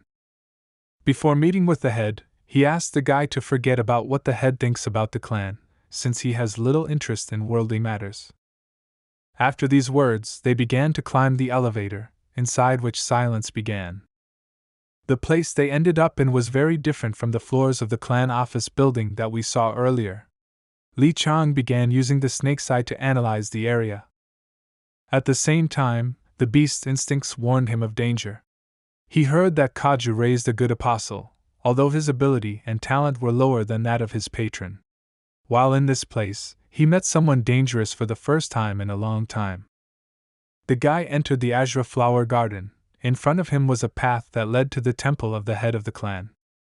Moving towards the meeting room, the old man noticed that the place where the head of the clan was located was connected through another dungeon. As it turned out, he called the magicians to move the gate in this direction. Previously, this was the territory of Kaju, so the system reported that the deity was interested in the people who made their way into his abode. Addressing the man sitting on the roof, the old man reported that, at the command of the head, he had brought the recruit he was interested in. Lee Chang-sung was focused and extremely careful. The man with long hair looked at the clan disciple, surprised that this was indeed the child called Tyrant. Seeing Moon-sung in person, the guy's gaze instantly changed. He was on guard. After this, the apostle said that lately their god had been taking a special interest in the personality of the recruit. For the first time in recent memory, Lee Chang-sung began to feel this kind of anxiety. He realized that the apostle was warning him. At the same time, the system reported that Minerva advised the player to be careful as things were getting serious. Still, he attracted the attention of the stars from the very beginning. Therefore, he expected to face envy and danger emanating from believers with their blessings. He understood that God, too, could play tricks to take possession of him. It was somewhat similar to what he encountered in the Arcadia treasury. To relieve the tension from the situation, the guy lowered his head and quietly introduced himself. After a short pause, the man with a piercing gaze replied that the young man did not look like a bad person. Following his words, Lee Chang suddenly stated that he found it very funny that he was greeting a 9th-generation sword master at this moment. The apostle did not understand what exactly amused the recruit in this situation, so the guy clarified that just a couple of months ago he could not even think that he would find himself in such a place. Li Chang was calm but cautious. He understood that the apostle could not know what happened to him in the underworld, so he could only think that there was a very lucky recruit in front of him. But still, such a loud event inside the dungeon caused too much noise as if it were just a coincidence. Since Li Chang had become incredibly popular recently, he believed that this must have hurt the apostle's ego. He wondered if the man was ready to put up with this, or if he would take up arms. Analyzing the enemy's strength, Tyrant was sure that he was of a high level, even above 90. One glance was enough for Chan Sung to understand that if they had to compete, he would not defeat him. On the other hand, he could count on the support of the gods and stars that were interested in him. But even if they did nothing, he would still have a chance of escape. Based on this logic, he did not have to worry that his journey would end in this place. He could only wait tensely to see what the apostle would do. While the guy was thinking calmly, the man suddenly disappeared and within a moment was next to him. The suddenness and cold gaze of the apostle were the things that for the first time in recent memory caused a shiver to run through the guy's body. The man had no intention of fighting. Instead, he reported that their patron had given the amazing recruit a gift. He entrusted it to Xingwan, so he asked the guy to pick it up on his way back. After that, Mr. Munson opened the exit and silently walked towards it. Li Chang-sung was very puzzled by how the apostle behaved. He did not ignore the player. It seemed that Moon's son did not consider at all. The king of the void abandoned him. In addition, the man looked as if he was confident that the connection between him and the patron was strong enough and would not be weakened by the intervention of a talented newcomer. Looking at the apostle, the player thought that his strength exceeded all expectations. He understood that whether it was the God-sent warriors or Jida, Moon's son created something and expanded his community, so the ruler of the abyss could give him the antidote of the sanctuary or something similar. To find out more information, the guy used the ability of the Viper's Eye. Noticing this, the snake deity stated that he had read the player's thoughts, which seemed interesting to him, so he gave him strength and his skill level increased significantly. The information around the mortal ward of the deity was displayed on the system interface, and the guy saw that the oppressive calamity of the royal tiger was swarming around him. Seeing such unimaginable power, Chan Sung no longer doubted that the level of the apostle was far superior to Jida's. Noticing the surveillance, the man stopped and turned slightly to the player, and said that he would prefer that Li Chan stop peering so closely into his soul. The guy couldn't believe that the man was able to determine the use of a special skill bestowed by a deity. To soften the situation a little, Li Chan's son bowed deeply and asked to be forgiven for his rudeness. The apostle's teleport closed and it was time to return to the clan office. But Li Chang was puzzled by what he saw, so he continued to think about the situation. The guy noticed that Moon's son is several times stronger than Jida, but even despite this, he creates only those artificial warriors who are lower than him. This meant only one thing: the apostle intended to monopolize this power. The recent situation seemed well planned to him. Most likely, the ruler of the abyss just wanted to see his reaction, and Moon's son was playing along with his patron. Most likely, Hajj still believed in his priest, but during a recent meeting the guy realized that Moon's son himself was looking at something even higher, but what exactly interested him was hard to guess. After meeting with the head of the White Tiger clan, Li Chang returned to the office with the leaders. The old man encouraged the new recruit, saying that the head of their clan was a difficult person in many ways. Li Chang replied that he had a feeling that Moon's son was living in another reality. At the same time, the guy thought that the power of Jida that was produced in the Silver Fox Research Center was nothing more than an unnecessary thing for the apostle. Moreover, Li Chang did not rule out that the head of the clan could know about the idea of Executive Director O. Then the clan members continued their conversation, and the old man admitted that it was still difficult for him to understand the innermost thoughts of their leader. In turn, Seo Janquan turned to the manager and asked him not to take him into the meeting room anymore, because due to the head's visits, he began to tremble all over his body. Li Chang asked the executive director what kind of gift they were talking about. At the same moment, the system reported that Pabelsag believed that it did not matter what kind of gift it would be, since it would still not compare with her gifts. The man remembered this important thing and replied that the guy was given a choice of two. The first option was access to the clan's arsenal, and the second was access to the library. In both cases, he was allowed to use the second level of clearance.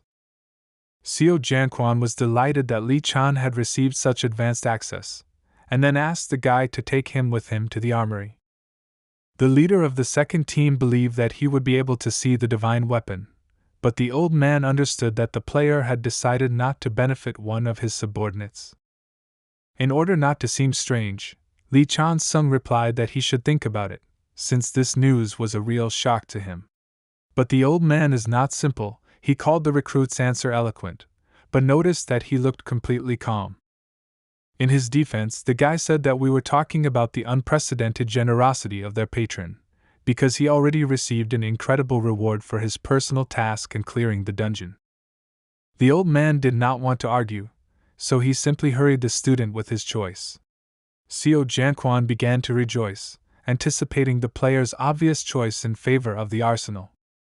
But the guy replied that he was interested in learning a large number of useful abilities, explanatory works about which are at the second rank.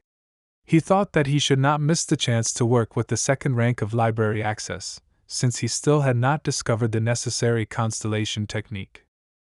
The old man with a smile took out the key to the library. He foresaw the choice of the young man, that from their first meeting he had diligently strived for knowledge. After this, Executive Director O recalled the rumors that Li Chang Sung still had not chosen his patron. The guy did not know how to answer this question. He was not interested in associating himself with Kaju.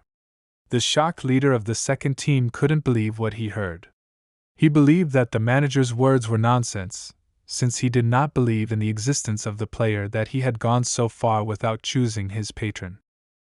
The guys had to move on, but the commander of the second detachment continued to bombard the old man with questions about how this was possible. The guy didn't know what to answer. The old man was also silent. Perhaps this information also seemed a mystery to him, which aroused suspicion. Xiao Jianquan was in real shock and couldn't hide his emotions. The guys could only wait for him to calm down. Once he had come to terms with this information, it was time for reflection. He could not even imagine how much more serious everything would have been if the guy had chosen his patron. This was not strange, since he thanked a tiger who had gotten into trouble for his strength. Before him was a genius with whom it was difficult to compare. The man was probably worried that his potential surpassed all commanders. Returning to the discussion about the patron, Li Chan Sung mentioned that the tiger in trouble is interested in his strength. The old man replied that it was not only about him. He said that neither he nor the other deities had yet given up their intentions to get such a talented person.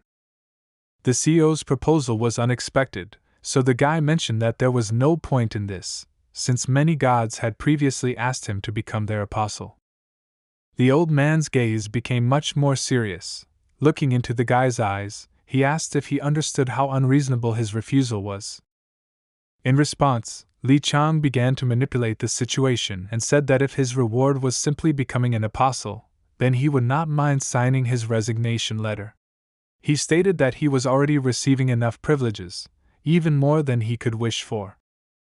Sighing heavily, the old man resigned himself to the guy's obstinacy and ironically said that there really was no one like Li Chan's son. Still, the player was not going to change anything. Meanwhile, the system began to report another conflict between the gods regarding which of them would receive such a talented apostle. Having no influence on the recruit, the executive director recalled the words that greed and ambition are a characteristic of youth. With a cold gaze, he warned the youth that one day his ambitions might turn against him. His words did not hurt the pride of the talented player, so he simply remained silent. After a short pause after a tense conversation, the old man moved on. He asked Yuzhong to wait for them on the first floor, so that's where they headed. After these words, the old man decided to warn the guy that their god is not as patient as it seems at first glance, so if he cannot get his power, he will make sure that no one can do it. At that moment, Commander Seo Young-won felt that the atmosphere was too tense. He approached the guy to cheer him up, because he believed that at that moment, he had a lot of thoughts in his head. The man with the fake mustache told him to think positively, adding that if he stayed with their clan, he would be able to do a lot of interesting things. After these words, the commander of the second detachment ran forward cheerfully. Looking at the backs of these guys, the arrogant, gloomy god thought that the leaders of the White Tiger clan were pathetic people. Next, Lee Chan-sung met with Song Yu-jong. The executive director's ward was the one who was entrusted with escorting the guy to the library. He said that for the sake of security, starting from the second floor, their organization divides all the cells into categories, and you can only enter and exit them with an assigned key. The guy listened carefully to the hypnotized man, but decided to clarify which category of cameras he could enter using the key that the executive director gave him. He was worried that it would be a nuisance if he couldn't access all the cameras. After this question, the agent became a little confused and replied that he himself did not know the answer to this. While watching the guy go, Song Yu-jong said that the player has 6 hours to use the rooms. Lee Chang-sung entered the second-rank room. At the same moment, the system reported the Tiger God's statement that the player had entered a place that was a real treasure. To tempt the talented player, he said that if Lee Chan-sung became his apostle, then all this would belong to him. After looking around, the guide began to notice that each room had a signature. By walking inside each of them, he will have the opportunity to acquire tiger skills, which corresponds to the name of the room. The guy understood that all these abilities are particles that come from the techniques of the main tiger. The system reported that the player received a reward for completing the quest from the deity. In front of him were 9 different paths, each of them had its own image of a proud tiger. However, according to the offer made by Haju, Chan-sung will only gain access to all the rooms if he decides to become one of the apostles. With a sly grin on his face, the guy thought that he was annoyed by these conditions. He didn't care about the title of apostle, since he wanted to one day take away everything that was in this room. Approaching one of the rooms, his ki transformed. He chose a path that brought condemnation from Kaju. The system reported that the snake deity began to ridicule the tiger, saying that with his empty head he would not be able to understand the choice of a talented player. The tiger began to grin with irritation, after which he turned to the player and said that it was still not too late to change his mind. As it turned out, the guy was interested in the path of the half-blind tiger. In other words, a half-blind tiger is a tiger with one eye. Its observation abilities are obviously worse than those of a tiger with 2 eyes, but at the same time it has a stronger will to live than its competitors. The guy understood that we were talking about a cruel and rude beast, a killer who did not need a shield. The reaction of the ruler of the abyss was expected for him. He believed that Kaju was looking for life away from himself, so he would choose the last of the 9 brothers. He thought that everything would go well with Jigwi, the claw of the king of the Black Mountain and the flame of the end of the world. Despite his choice, Lee Chang-sung really wanted to open the other doors using Peter's key, but he knew that no matter how simple the ruler of the abyss seemed, he would not allow it. Even though God was watching him, the guy was going to fleece him in a way that Kaju couldn't even imagine. After these thoughts, he began to study the abilities, and the door to the room was closed. Waiting for her friend was boring and long, so the girl began to worry. She could not find a place for herself, because she thought that something wrong had happened. Her brother said that the tyrant would not die so easily and would return without her worries, after which he suggested that she sit down and stop getting on her nerves. Shin Yunseo corrected her brother and asked him to call the best player by his name, and not by the nickname from his esports career, which was a thing of the past. Having calmed his sister a little, the guy thought that while they were making noise, the man who was on the team with them was, as usual, quiet and calm. He couldn't believe that this was really the same Baek Jevel, the gloomy guy with whom he had started the training camp. He remembered that earlier this player's face was covered in burns, but now he had turned into a real handsome man. The guy was worried about what was going on with these guys while he was looking for his sister. It seemed to him that he was missing some important detail. He wanted to find out what happened, and it didn't matter to him whether it was something good or bad. His sister behaved extremely inappropriately. He understood that in order to protect her, it was worth finding out more about their new team. Suddenly, he received a message from the system that one of the gods was interested in him. The snake deity entwining the world said that he was thinking too loudly and was disturbing the gods. The guy literally got goosebumps from what he read. The deity clarified that even if the guy puzzles over this question for the rest of his life, he still will not be able to get the information he needs. Despite the guy's reaction, the snake argued that there is nothing difficult in reading thoughts when they are all displayed on a person's face. She unexpectedly invited him to become her priest when a convenient situation presented itself. They were distracted from such a tense situation by the appearance of a guy who hypocritically feigned a joyful reaction to their appearance. This was one of those who was previously in their squad, but refused to help in the search for Shin. Looking in his direction, the girl ran forward with a smile, but when the guy got his hopes up, she simply ran past. Her brother began to laugh at the lying player. At that moment, the traitor decided to look around to find out who stole his happiness. As expected, Lee Chan-sung returned to them. The enraged player could not accept this situation and boldly caught Shin's hand. Not understanding his behavior, she asked what he was doing. With a feeling of deep resentment, he replied that she had never treated him the same way as the guy she was actually going to see. Lee Chang-sung didn't understand his emotions and decided to just watch. The angry player stated that Shin Yunseo only recently started playing harder to be with him, but suddenly disappeared because she found herself a new boyfriend. The girl could not believe the impudence of this guy to distract her from such a long-awaited moment.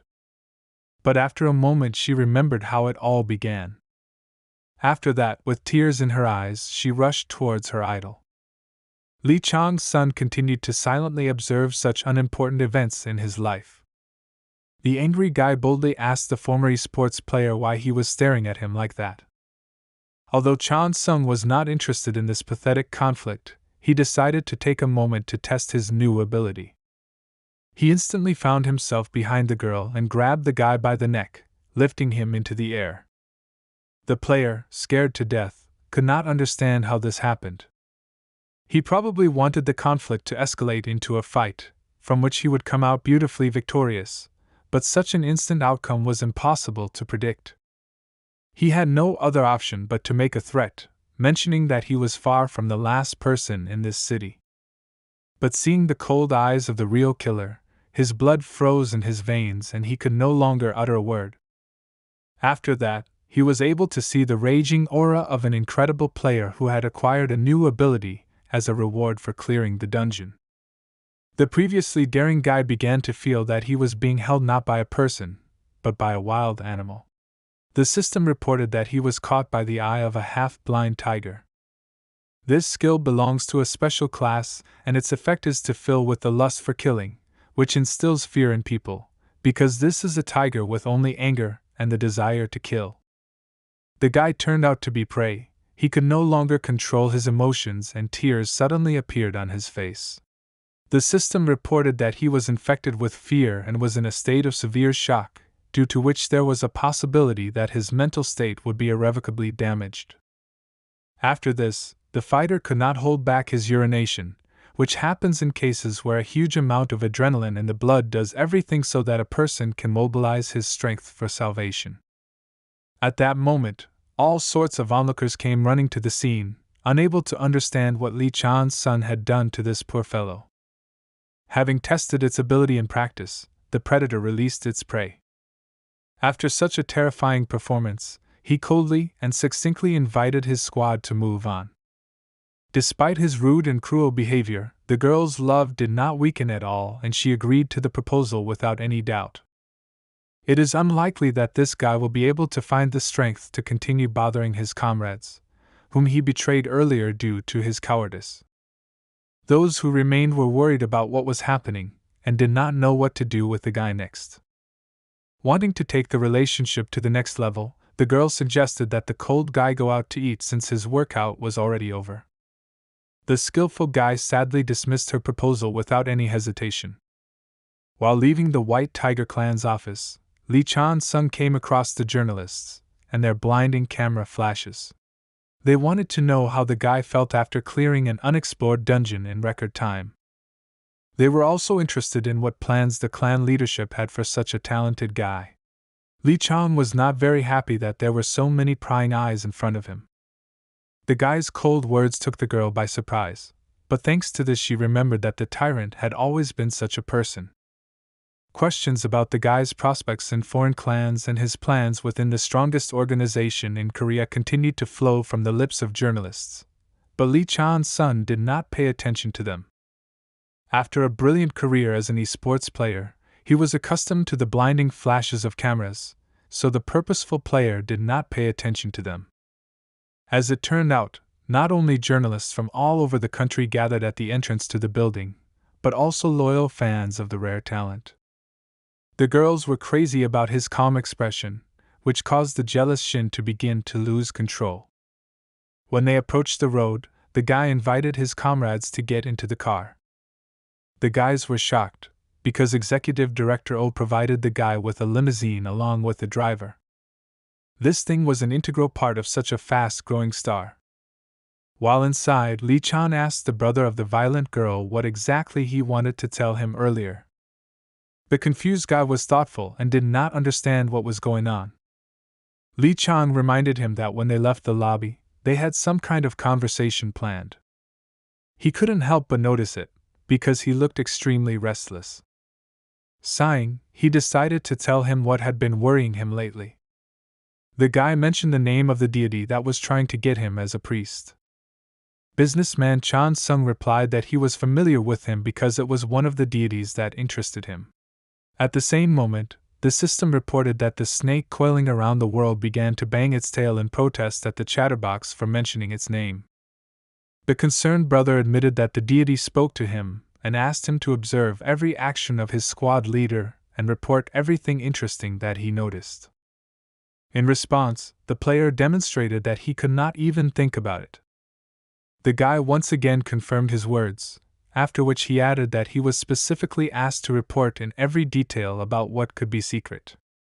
Shocked by these events, Shin Yunseo attacked her brother and said that he should not have waited so long with this news. She almost tore his ear off, so the guy began to make excuses that not much time had passed. Throwing his leg up importantly, the guy thought that his team was full of simpletons. His behavior seemed strange and the girl asked if he would be angry with them for what happened. Shin admitted that at the moment when the system began sending him messages from the deity, he experienced conflicting feelings. Continuing the conversation, Lee Chan asked if the guy was able to find out something. He answered excitedly that it was absolutely nothing. At that moment the guy felt as if he was under interrogation. After these words, the talented player simply sighed. To reassure his new comrade, he said that he had done nothing wrong, so he had no reason to feel guilty. This behavior of a very rude former esports player was very unusual. At that moment the simple guy thought that a man with a capital M was sitting in front of him. In fact, he was more interested in finding out what exactly the deity offered in return.